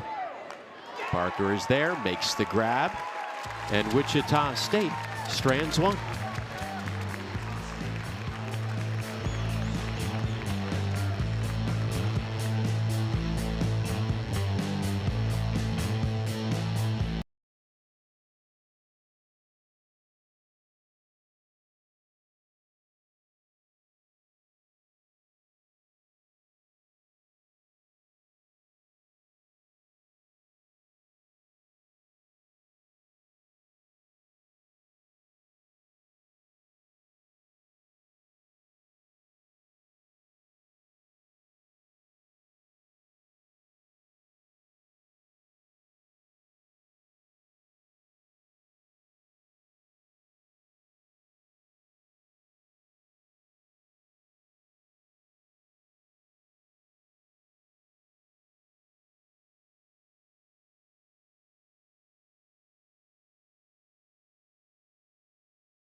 that represent our culture as Sooner softball, a sisterhood and championship mindset. Think of a huge tree and how many roots it has, and we're representing the people of the past and the future and the present. They were pioneers before us. They were the ones who were the foundation to get us on this stage. When I put my jersey on, that's still what goes through my mind. What a culture here in Norman. 8 national championships, 6 over the last decade under Patty Gasso's leadership. That culture continuing to this day. Won a conference title every season over the last decade. 6 natties, as we told you, and made each Women's College World Series during that stretch. Over to short. The play made in time. Ryan over at short. The nice throw as they get Dayton. They talk about rooted, and you'll hear Coach Gasso preach championship mindset over and over again as well, and that's been the program's overall mantra and state of mind year after year. But there's just a level of play, a level of intensity that you see from OU game after game, and this one sent to left, right at a leaping Rooney. whether they're ahead or behind, you see that intensity. And to be honest, Alex, I would bet if you come watch practice, you see that intensity there as well, because you don't perform consistently with that type of focus, sense of urgency, unless you're practicing with that same type of focus and sense of urgency. And that is certainly one of the differences between this program and others. You said it, intensity, urgency, the intangibles, attention to detail. It's all here in Norman. Ella Parker up with 2 away. So far, still trying to solve the sophomore lefty Gabby Fakes, who's come out of the bullpen, faced 13 batters, given up 2 singles, Kat, to this record-setting Oklahoma offense, and that's it. Well, you can tell they're trying to figure out. They were waiting patiently first time through. Now, here in this inning, first 2 hitters, first pitch they attacked. Ella Parker taking it because nobody wants to have the 3-pitch inning, but you could tell they were seeing certain pitches and they were starting to attack those, both Abby Dayton and Kai Miner. Patty Gasso told us it was a little bit concerning that her team didn't respond in the bottom half of the 3rd inning when Wichita State put up 3 in the top half, and still trying to break through with 2 outs in the bottom of the 4th. So the Sooners talk things over. Coach Gasso talking about, hey, what are you seeing? What pitch are we going to attack? Also trying to just change the momentum a little bit. Wichita State able to get 2 quick outs. Fakes works at a relatively fast pace. Patty Gasso always does a great job of keeping this team loose, relaxed, not letting any type of pressure or stress get to them. You saw the laughs there a moment ago and the smiles. So here we go. Conversation with Parker is over. She will get ready to step in there with the count 1-1 with 2 away here in the 4th inning. Sooners getting out hit 7-4, but still with the 1-run lead. 1-2. Gabby Fakes, one of those 14 newcomers on the year for Wichita State. 9 transfers as she made her way over from the University of Wisconsin. 1-2, Parker drills this one towards the gap, off the track in the wall. She's digging for 2, and it'll be a 2-out double by Ella Parker. And look who's coming up next with a runner in scoring position.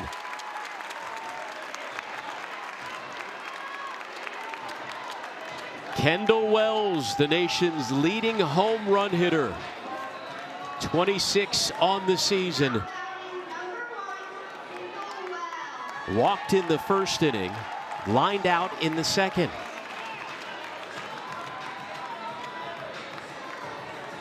She's got 57 RBIs here in her 1st season with the Sooners. Sends one down the line into foul territory. That was the first time really they have thrown anything but low and away, or at least outside to her. You Until Fakes starting to adjust her pattern with the fact that OU swinging early in the count. That is the 4 hitters, 3 of them swung at the first pitch she offered this inning. Now OU trying to make the lefty uncomfortable. Swing and a miss. Fakes fooled her. Don't see that happen often with Kendall Wells. Oh, I think that pitch was supposed to stay outside, and it ends up cutting all the way back across. You see Gabby Scott move, but that ball comes all the way back across the plate.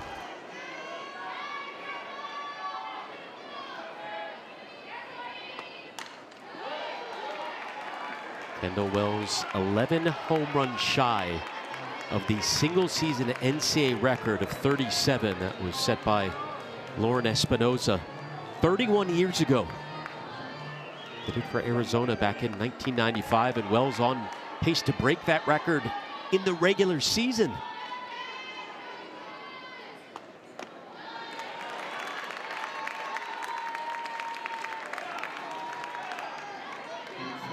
Fakes trying to go a little bit farther off the plate, see if she can get Wells leaning.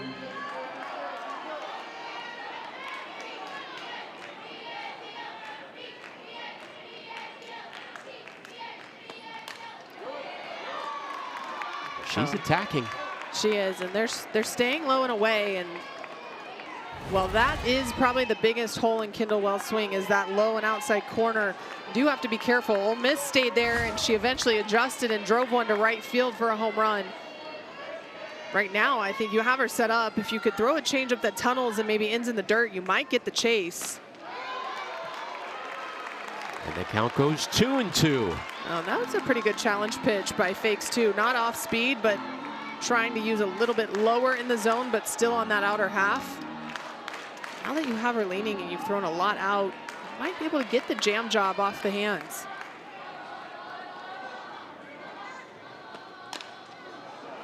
Wells down the line, and it drops foul. Nice battle going on here between the freshman Wells and the sophomore Fakes.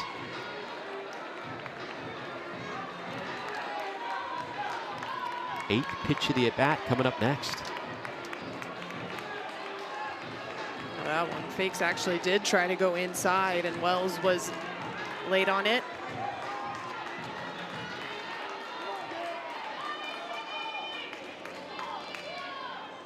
Two. Wells drills one to left. Hard hit, but right there was Rooney.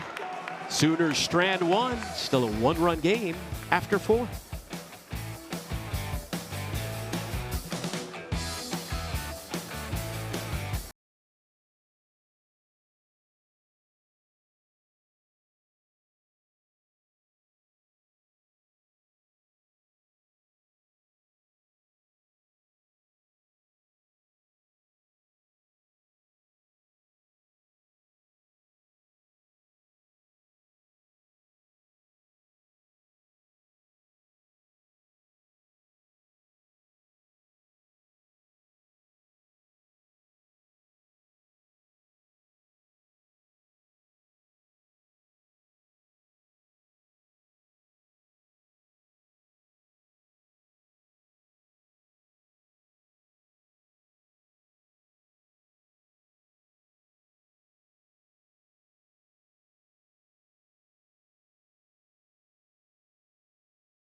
We go here at Love's Field, where Oklahoma hasn't lost a game in 366 days. March 1st, 2024. Last time they suffered a loss, that was at the hands of Tennessee. This year, 14-0. And since this ballpark opened, At the beginning of the 2024 season, 65-6. Well, OU just continues to build on their tradition of winning. The fans embrace it. This ballpark, absolutely incredible. Having played in the Big 12 against OU, got to play at Marita Hines Field. Yep. And I will tell you, while they packed that house, I don't think it's anything like the way they are able to pack here at Love's. Oshamore, retired by Garcia. Since the ballpark opened, they've averaged nearly 4,000 fans per game. That leads the country in attendance. Sooners hanging on by one, jumped out to the 4-0 lead after one. Wichita State responded with 3 home runs in the top of the 3rd inning. And that's where we stand here in the top of the 5th. Oklahoma started senior Sydney Burzon, but after Wichita State put up 3 in the 3rd, went to their ace. Audrey Lowry now in to keep Wichita State at bay, and so far has done an incredible job. Works ahead rather quickly majority of the time, and Wichita State hasn't been able to barrel one up yet. Their lone hit, a bloop single into center field. There's a strike to Gabby Scott. Audrey Lowry, product out of Pittsboro, Indiana, former Indiana High School Gatorade Player of the Year. More than 1,000 strikeouts in her high school career. Scott pops it up, and Wells is there, 2 away.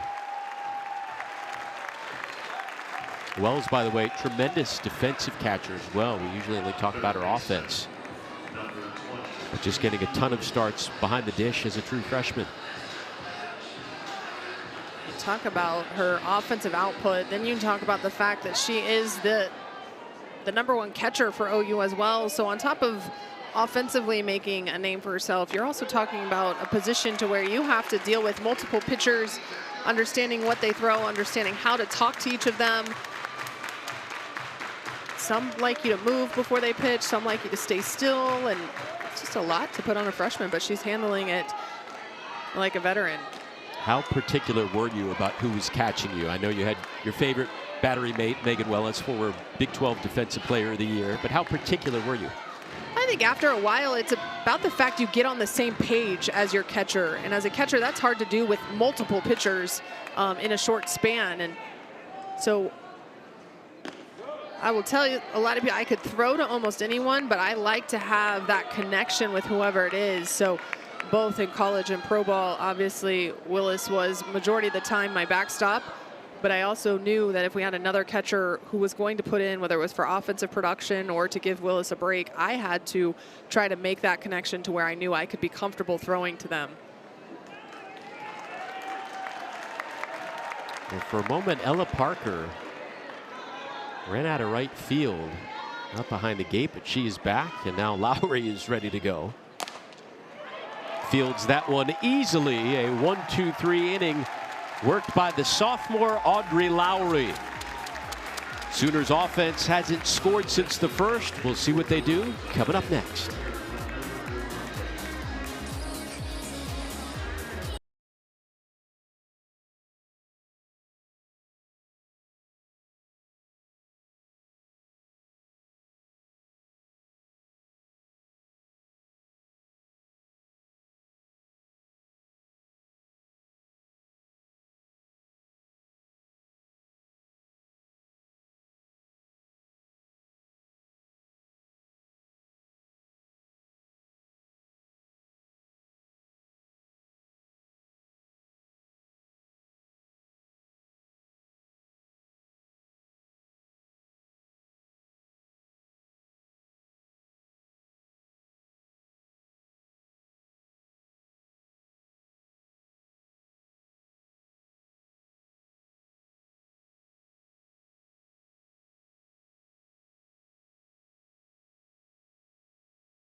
sports fans, the ESPN app has all of ESPN all in one place. Visit activate.espn.com to see if you have ESPN Unlimited as part of your TV package for no additional cost.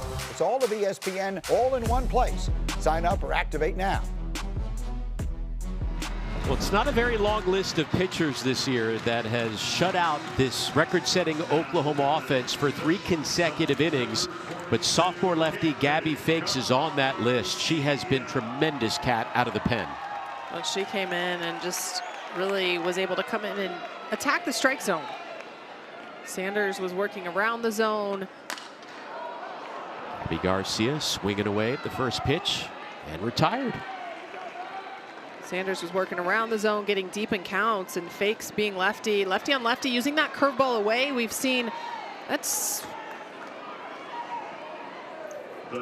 4 out of 5 hitters now swing at the first pitch. 3 of those lefties, they're looking for that curveball, but they're still under it and getting the fly ball for Gabby Fakes. Listen, Oklahoma's offense was cooled off a little bit in Baton Rouge. They did score 8 in the finale, but held without a home run in the first 2 games, held without a home run so far tonight. And again, all 4 runs came in the first inning against a different pitcher. Well, and that the loss they had in LSU was against a lefty, Jaden Heavner. So lefty was victorious for the Tigers, and so Coach Bredbender, probably seeing that trend, was quick to have Fakes ready today. That was a crazy series in Baton Rouge. LSU had the lead late in that one in the 7th inning, but couldn't manage a rundown late in the game. Oklahoma ends up tying it and winning it. They won the series, taking 2 of those 3 games. Cassidy Pickering launches one to deep center, and there is home run number 1 on the night for the Sooners, and number 134 on the season.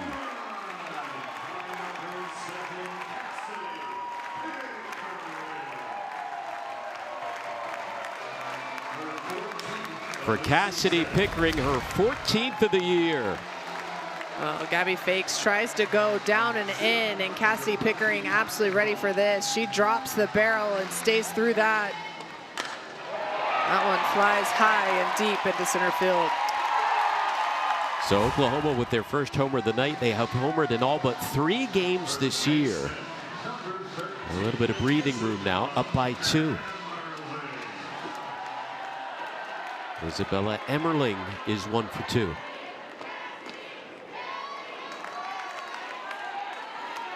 We talk about a sign of good things to come. When Emmerling manages to go a yard, the Sooners are 20-0 on the season.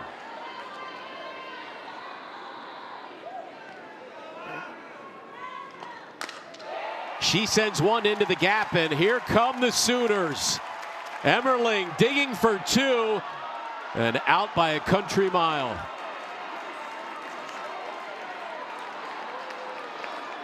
A little bit too aggressive there on the bases, 2 away. That look says it all from the head coach. Well, here, the ball's in front of you, so you know if you can make it or not. And Emmerling trying to push the envelope. A great throw by Epperson in center field. But at the same time, when you're in a close ball game, you don't have to stretch it. You have an offense that works. The adrenaline was flowing, but Emmerling beaten handily over at second. You do tip your hat to the defense of Wichita State. Epperson gives Ryan an absolute perfect throw to handle to place the tag. Agbayani at the plate. She's 2 for 2. Maybe Emmerling thought, well, they've committed 2 errors already tonight. Let's put the pressure on, but obviously it didn't work out in her favor. And I think Coach Gasso's thoughts were, we're starting to get on a roll. Yeah. We have a home run. We have a hard hit to center field. Let's build on that, but instead the out obviously gives Wichita State a little bit of momentum now with no one on. And you had a hot hitter coming up to the plate. Agbayani, as we said, 2 for 2, hitting .444 this year. Stays alive.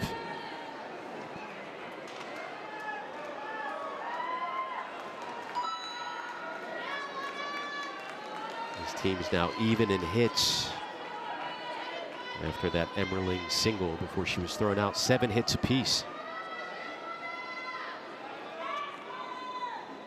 Bottom half of the order has done a nice job for the Sooners. Emerling has reached twice. Again, thrown out there. Agbayani has reached twice. Dayton with a walk. Pickering right before that, a home run and a double, a couple of extra base hits. Agbayani takes one to center field. Drifting back is Epperson, and there is Ailana Agbayani with home run number 6 on the season.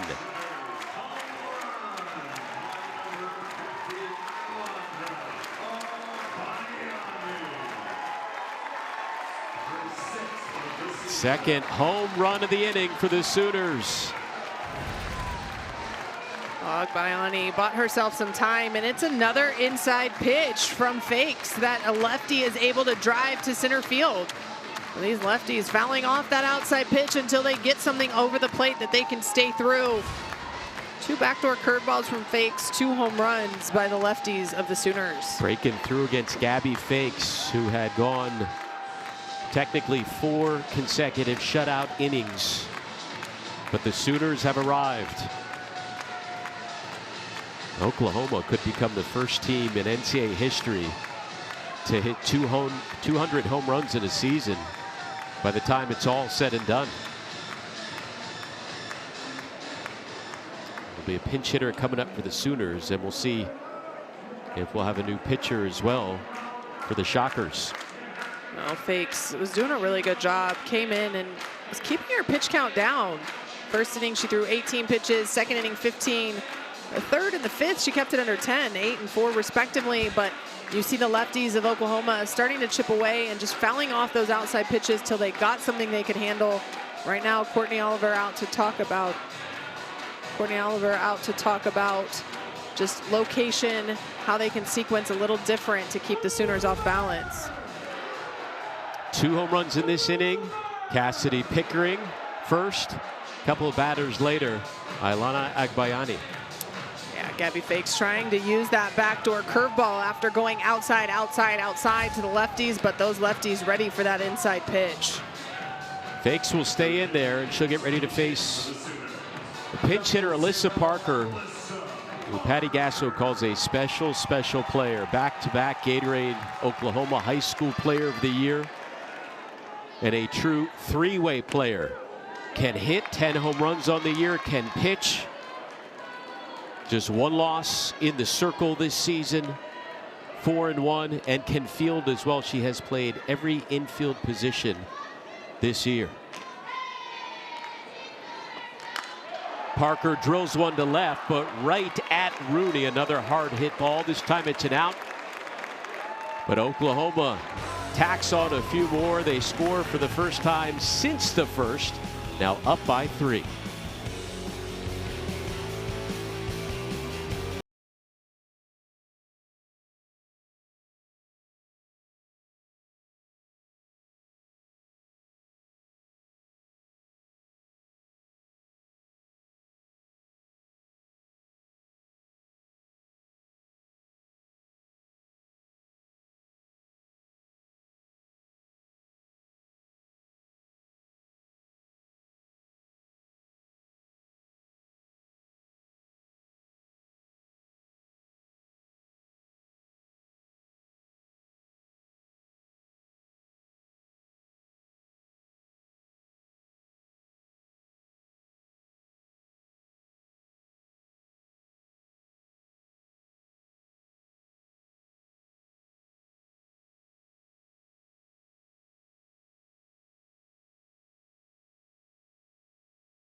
Couple of home runs tonight for the nation's leader, the Oklahoma Sooners. 135 now on the season, Kat. Well, the 2 lefties do the damage in 5th inning. Cassidy Pickering and Ailana Agbayani. That was except against Gabby Fakes, who had really kept the Sooners quiet. Very efficient in her outing, but OU adjusting to the lefty. If you're an opposing pitcher, I mean, what's the game plan? You don't want to walk opposing batters and put runners on for their talented hitters, but one mistake, as you can see, changes the scoreboard immediately. Oh, and not even necessarily a mistake. You look at those 2 pitches, they're low in the zone. They're not bad pitches, but you have to be unpredictable and you have to be able to change eye levels or change timing. The one thing I haven't seen out of Fakes is much off speed, so OU essentially able to time her up because both sides of the plate are moving at the same speed. Here's Cammie Smith, who went yard for Wichita State in the 3rd inning and doubled in the 2nd. Audrey Lowry back out there in the circle for Oklahoma, the sophomore lefty. A single allowed, and that's it through 2. No runs, no walks, and 1 strikeout. As we said, she is 15-1 on the year. Well, Lowry really has come in and changed the pace. I heard Coach Gasso talk about it. Berzon was working from behind too much. Lowry come in 6 of 8 first pitch strikes. She's going right at the shocker hitters. Cammie Smith gets into another one to deep right, and making the grab on the track is Parker. Smith gave one a ride, but it's a long out, number 1.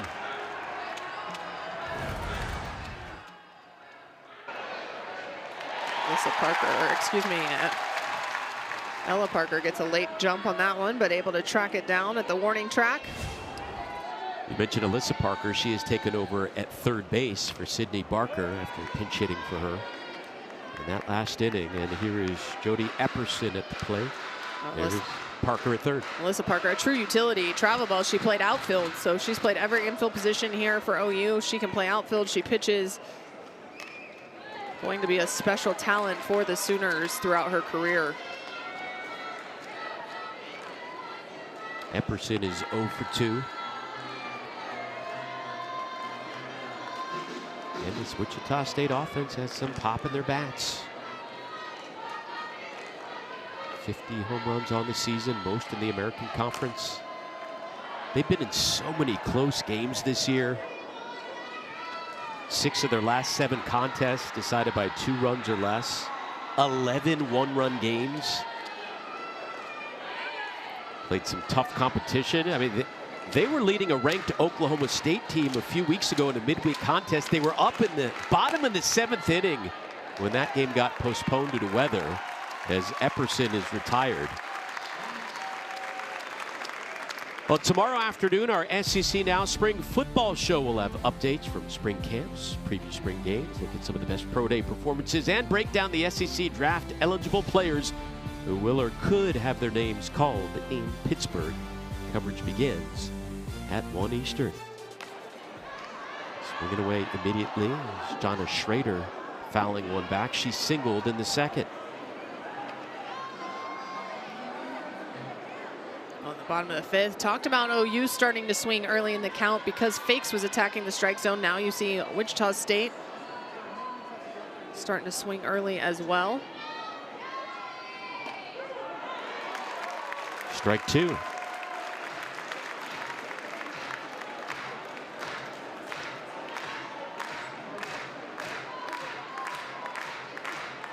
Lowry, 57 strikeouts on the year. Can't reach that one. Charging in from short is Garcia, and just a tad too late. Garcia came in with a full head of steam, but Schrader beats it out with 2 outs.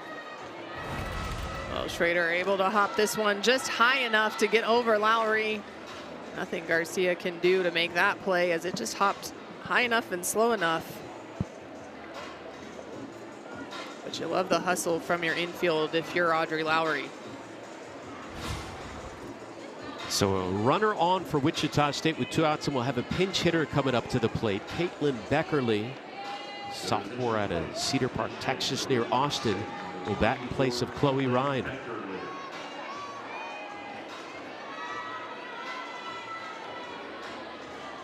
Beckerly, a couple of hits on the season and 5 at bats.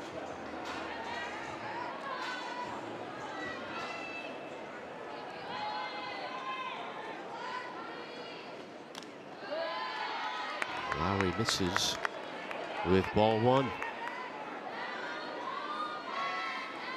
Lowry was doing so good with first pitch strikes this inning, just 3 out of 4. Or excuse me, 1 out of 4 first pitch strikes, 3 out of 4 she's worked. 1-0. There's a strike to Beckerly.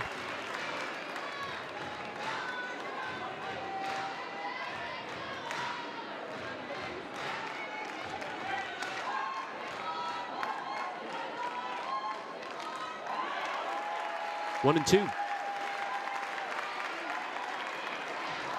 Good cut there by Beckerly on a nice pitch offered by Lowry.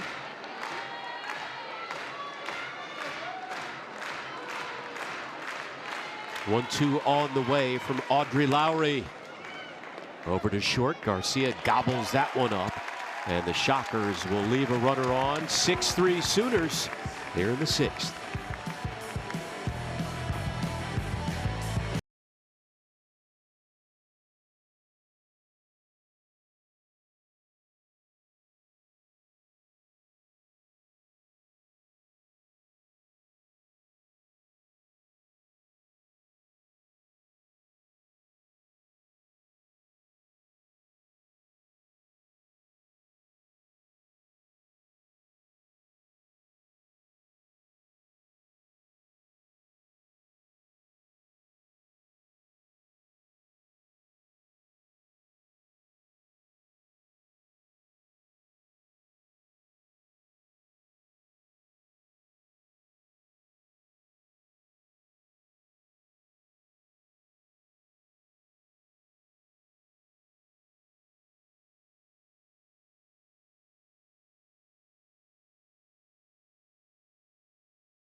Well, here's what lies ahead for the Sooners after tonight. They've already played Auburn, Ole Miss, and LSU in the SEC. Up next this weekend, a series against Kentucky.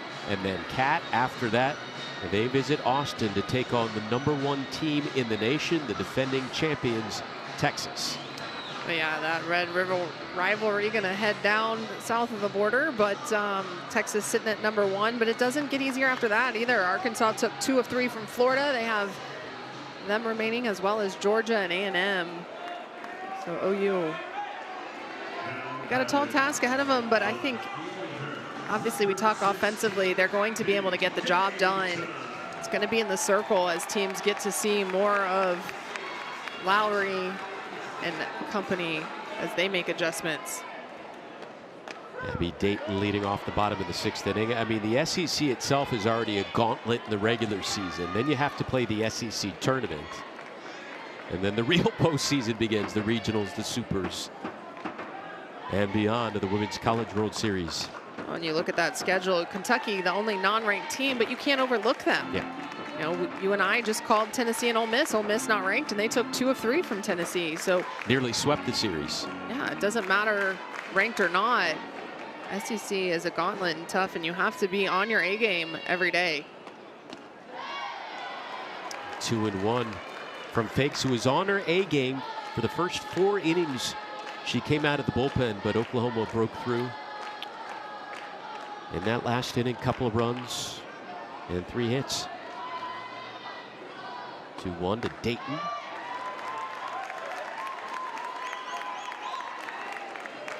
Sooners as a team came in tonight hitting .426, averaging nearly 12 runs per contest. So Wichita State has to feel at least a little bit good. They've held Oklahoma below those numbers, but Dayton will head over to first.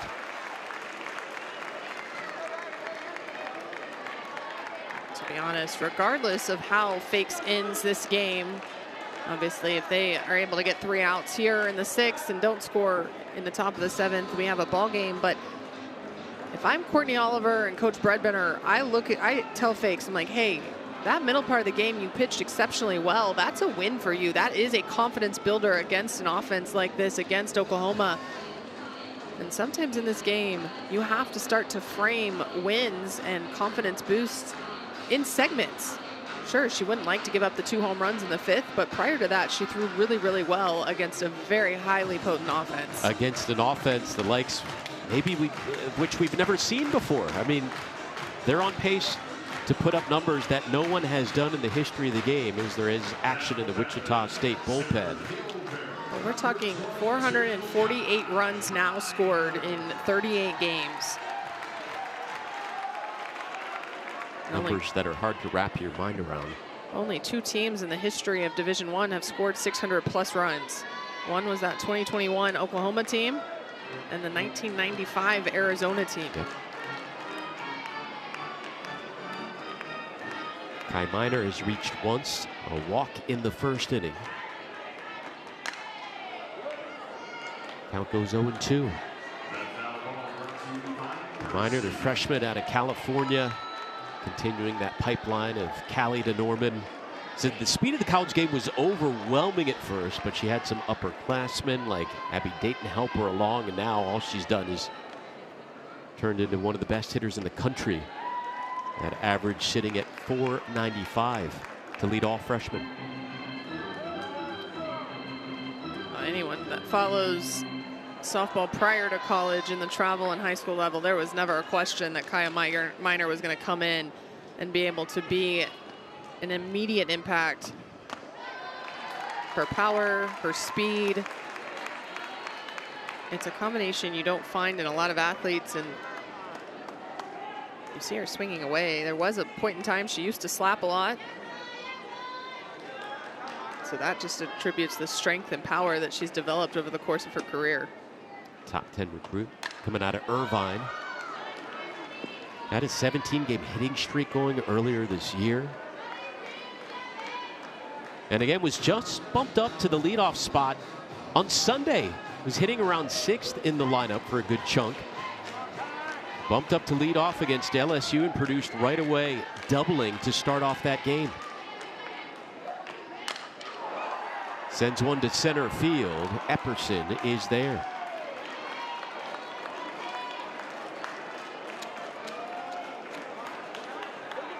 Dayton remains over at first, and here comes Ella Parker. Parker doubled in the 4th inning.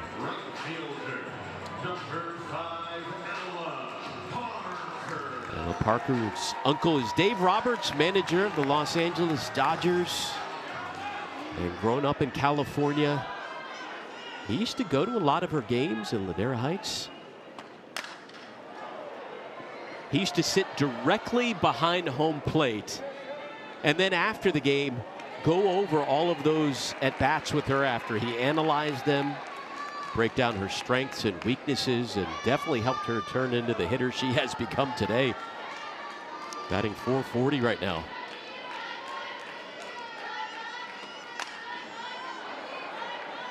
Well, that's not a bad trick to have in your pocket. And obviously, as a youngster, you learn what pitchers are doing to you. And as you mentioned, what the strength and weaknesses of your swing are.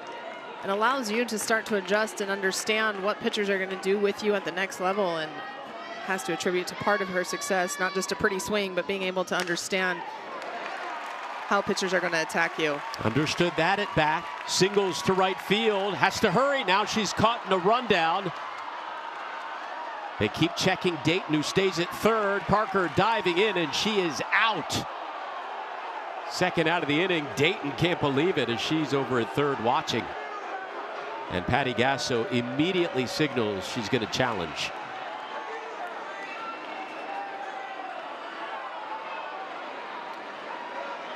I think Ella Parker thought she got back in time.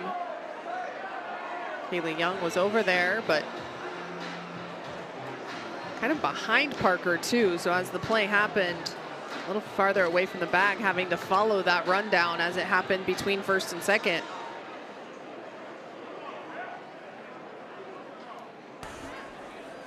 The ruling on the field is an out at first base. Oklahoma has challenged that ruling. Previous plays under further review. First challenge of the night for either team. You get 2. If you win the challenge, you get to keep it.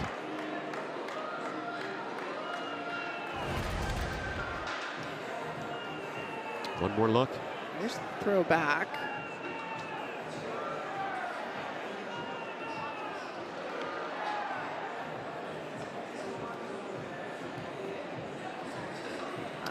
Yeah, I think that left hand gets to that back corner before the tag is applied. Keely Young maybe got caught up because the right hand does stop, but that left hand reaches before that glove comes down behind the helmet of Parker. There's another angle. Let's take a look at where that right hand is that we couldn't see before, but now you can't see the left.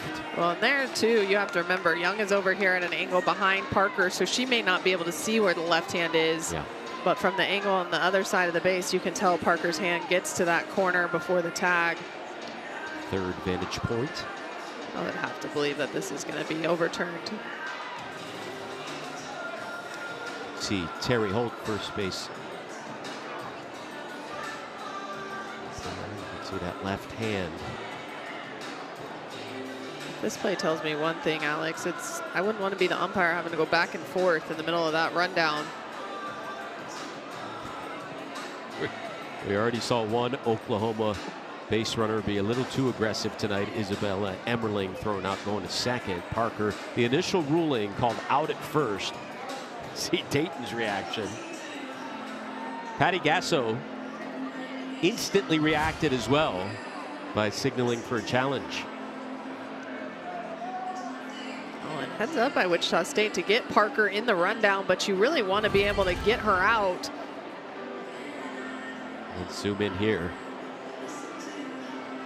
That left hand definitely gets into that corner right there before the tag is applied. It appears that would be the case.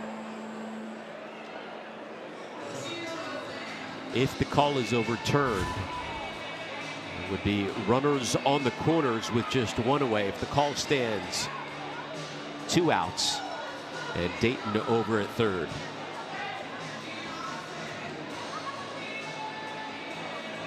Waiting in the wings is Kendall Wells, the nation's leading home run hitter. Doesn't seem too stressed out about the wait, and we have a decision. After review, ruling on the field has been changed. Runner is safe. Oklahoma will retain their challenge. Patty Gasso all smiles. Ella Parker pumped as she's replaced by a pinch runner over at first base, and Dayton will be over at third. So here comes Kendall Wells. Here's what she's done so far tonight. Earned a free pass in the first inning. Then in the second inning, a hard hit ball to center field. Next at bat in the fourth. Lined out 0 for 2 with a walk so far, and she's coming up with 2 on and 1 away. What's the approach here now from Fakes? Oh, you have 1 out, runners at first and third. I think Coach Bredbenner's talking about how they're going to handle this situation. I believe Tia Malloy is in pinch running, and so you know OU's going to try to send her, get 2 in scoring position. I think the conversations, we're going to go at her, but if you fall behind, you don't want to give her anything too good. Courtney Oliver out to talk to Fakes about how to approach that. I think the biggest thing is that Kendall Wells has not gone with the ball extremely well off of Fakes. She's fouled a lot off, but haven't put it in fair territory.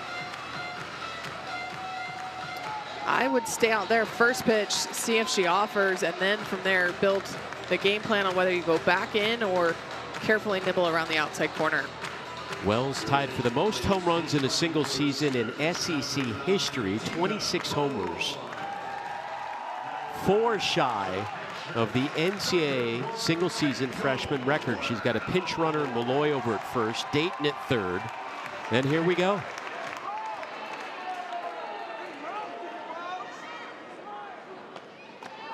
That one nearly caught her. Malloy will take second, no throw.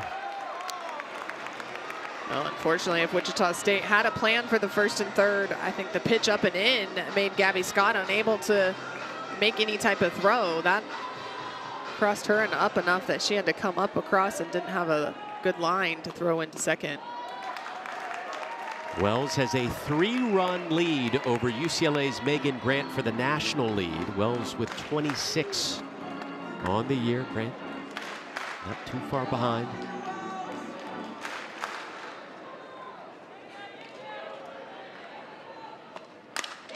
Smokes one to deep right field. And there is number 27 on the season, Kendall Wells. The SEC record is yours.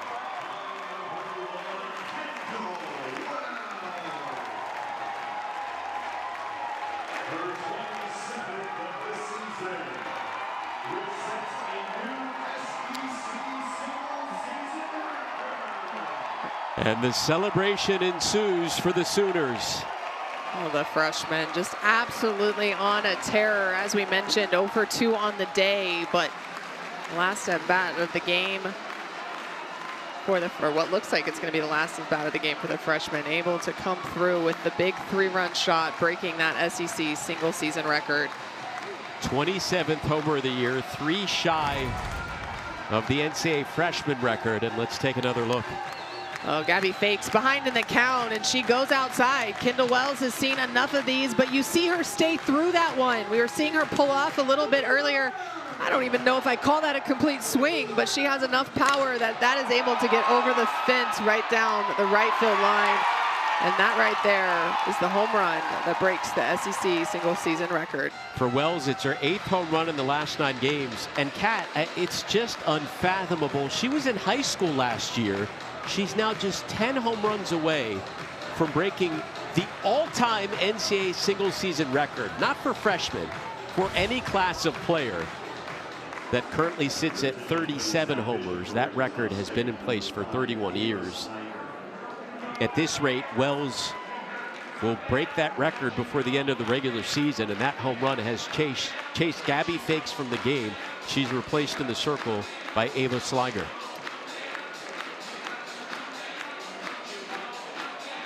I think the key for Wichita State was not getting Ella Parker out, so you had to pitch to Kendall Wells. You didn't want to load the bases, and then falling behind allowed Kendall Wells to sit one side of the plate, and the side of the plate you had been showing her all game long. The power from the freshman on display, but also the ability to adjust. And Wichita State's got to be careful. 2 more runs and the ball game is over. It'll be a run rule as Oklahoma has exploded for 5 runs in the last inning and a third. They scored 4 in the first inning, then the Sooners were held scoreless for the next 3 innings plus. That is ancient history. Gabby Garcia will be coming up to the plate. And it looks like we'll have a pinch hitter. Alexi McDaniel. Even their players coming off the bench are putting up phenomenal numbers. The freshman McDaniel hitting .444 with 3 pinch hit home runs and 8 total homers on the year. She delivers up the middle with a base knock. And the winning run will come up to the plate.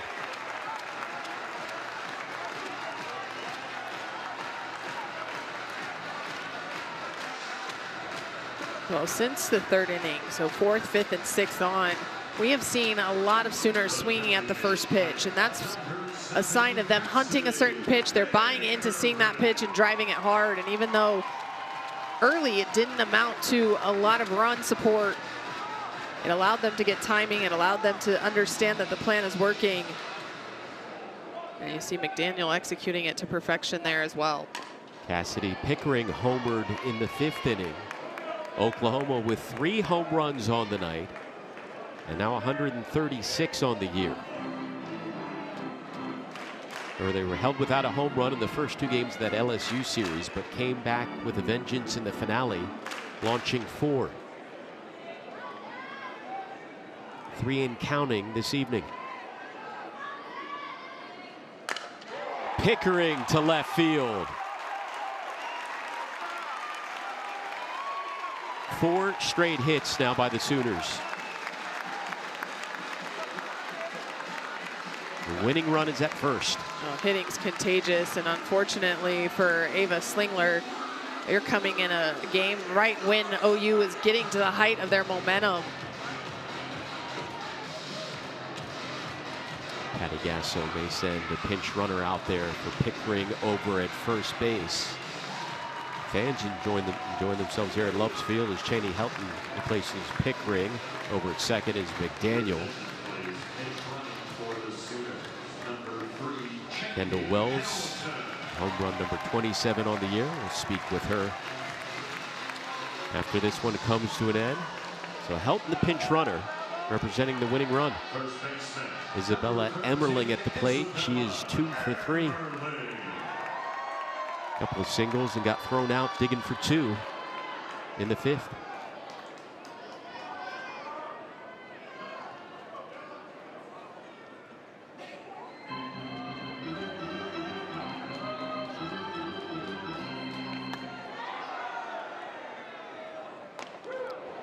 In there for the strike to Emmerling.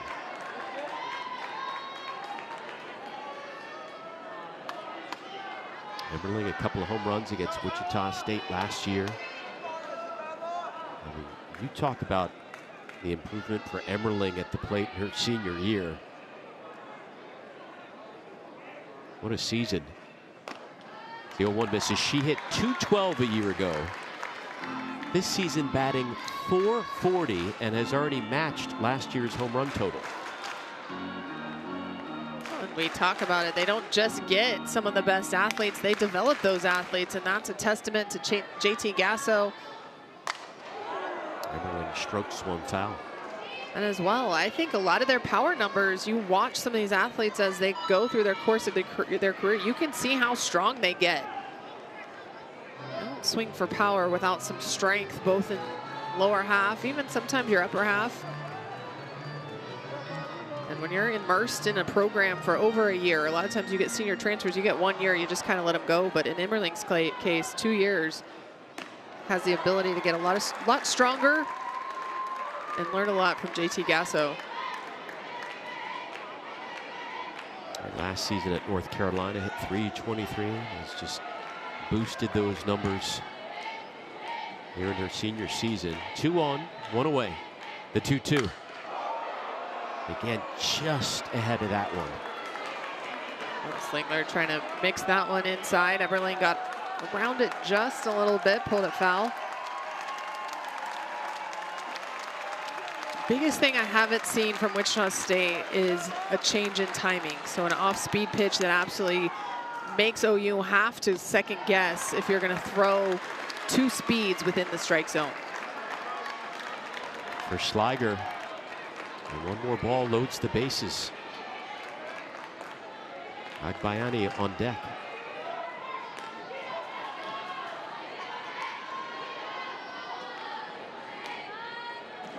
Payoff pitch.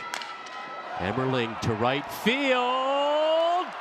And there's your ball game. Isabella Emmerling and the Sooners walk it off in 6.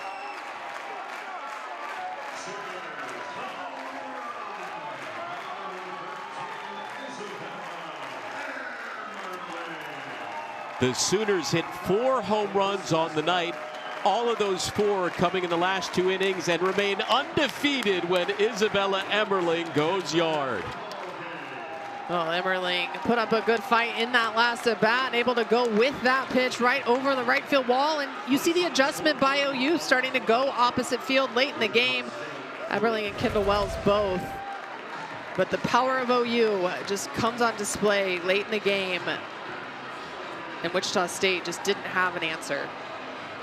So many weapons, 4 different players hitting home runs for the Sooners. We'll recap the victory after the break and talk to one of the stars of the night, the best home run hitter in the nation, Kendall Wells, straight ahead.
Oh, it's fine.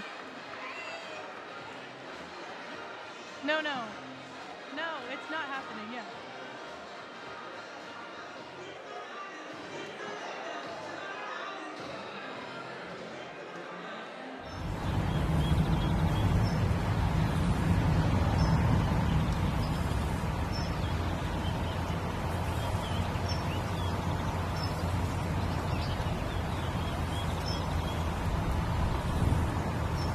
Oklahoma victory as the Sooners improved to 35-3 on the year. And now joining us is the nation's home run leader, the freshman Kendall Wells. Kendall, you're now solely the all-time SEC single-season home run leader with that 27th homer. How does it feel? It feels really good. I didn't even know that was the record, so it feels cool. I was going to ask you, did you know that that monkey was on your back the first couple at bats? But talk us through that last at bat. Obviously, they had been feeding you a lot outside, but talk us through that last at bat. Yeah, my first at bat, I walked. Second and third bat, I just felt like I wasn't making great adjustments up there at the plate. So I talked a lot with Coach JT in between and kind of just keeping it simple my last at bat. I don't even think I finished my swing, so just super simple, hit the ball hard. Kendall, you were in high school last year at this time. Now you're leading the collegiate level in home runs. What's been the biggest challenge for you at this level? Has there been any challenge? Because it doesn't look like it. Oh, there's definitely been challenges. I think just working through it with Coach JT, working with my teammates. After my second and third at bat, I was in the dugout talking to Cassie and Ella and Abby, just trying to, figure things out, get their wisdom and knowledge. So just feeding off my teammates, feeding off my coaches, learning as much as I can, I think helped a lot. Congratulations on the home run, the win, and good luck the rest of the way. Thank you. Kendall Wells helping the Sooners rack up another victory and remain undefeated at home here at Love's Field in Norman, Oklahoma. For Kat Osterman, I'm Alex Loeb. We thank you so much for watching. Coming up next, NCAA men's swimming and diving. We'll see you next time.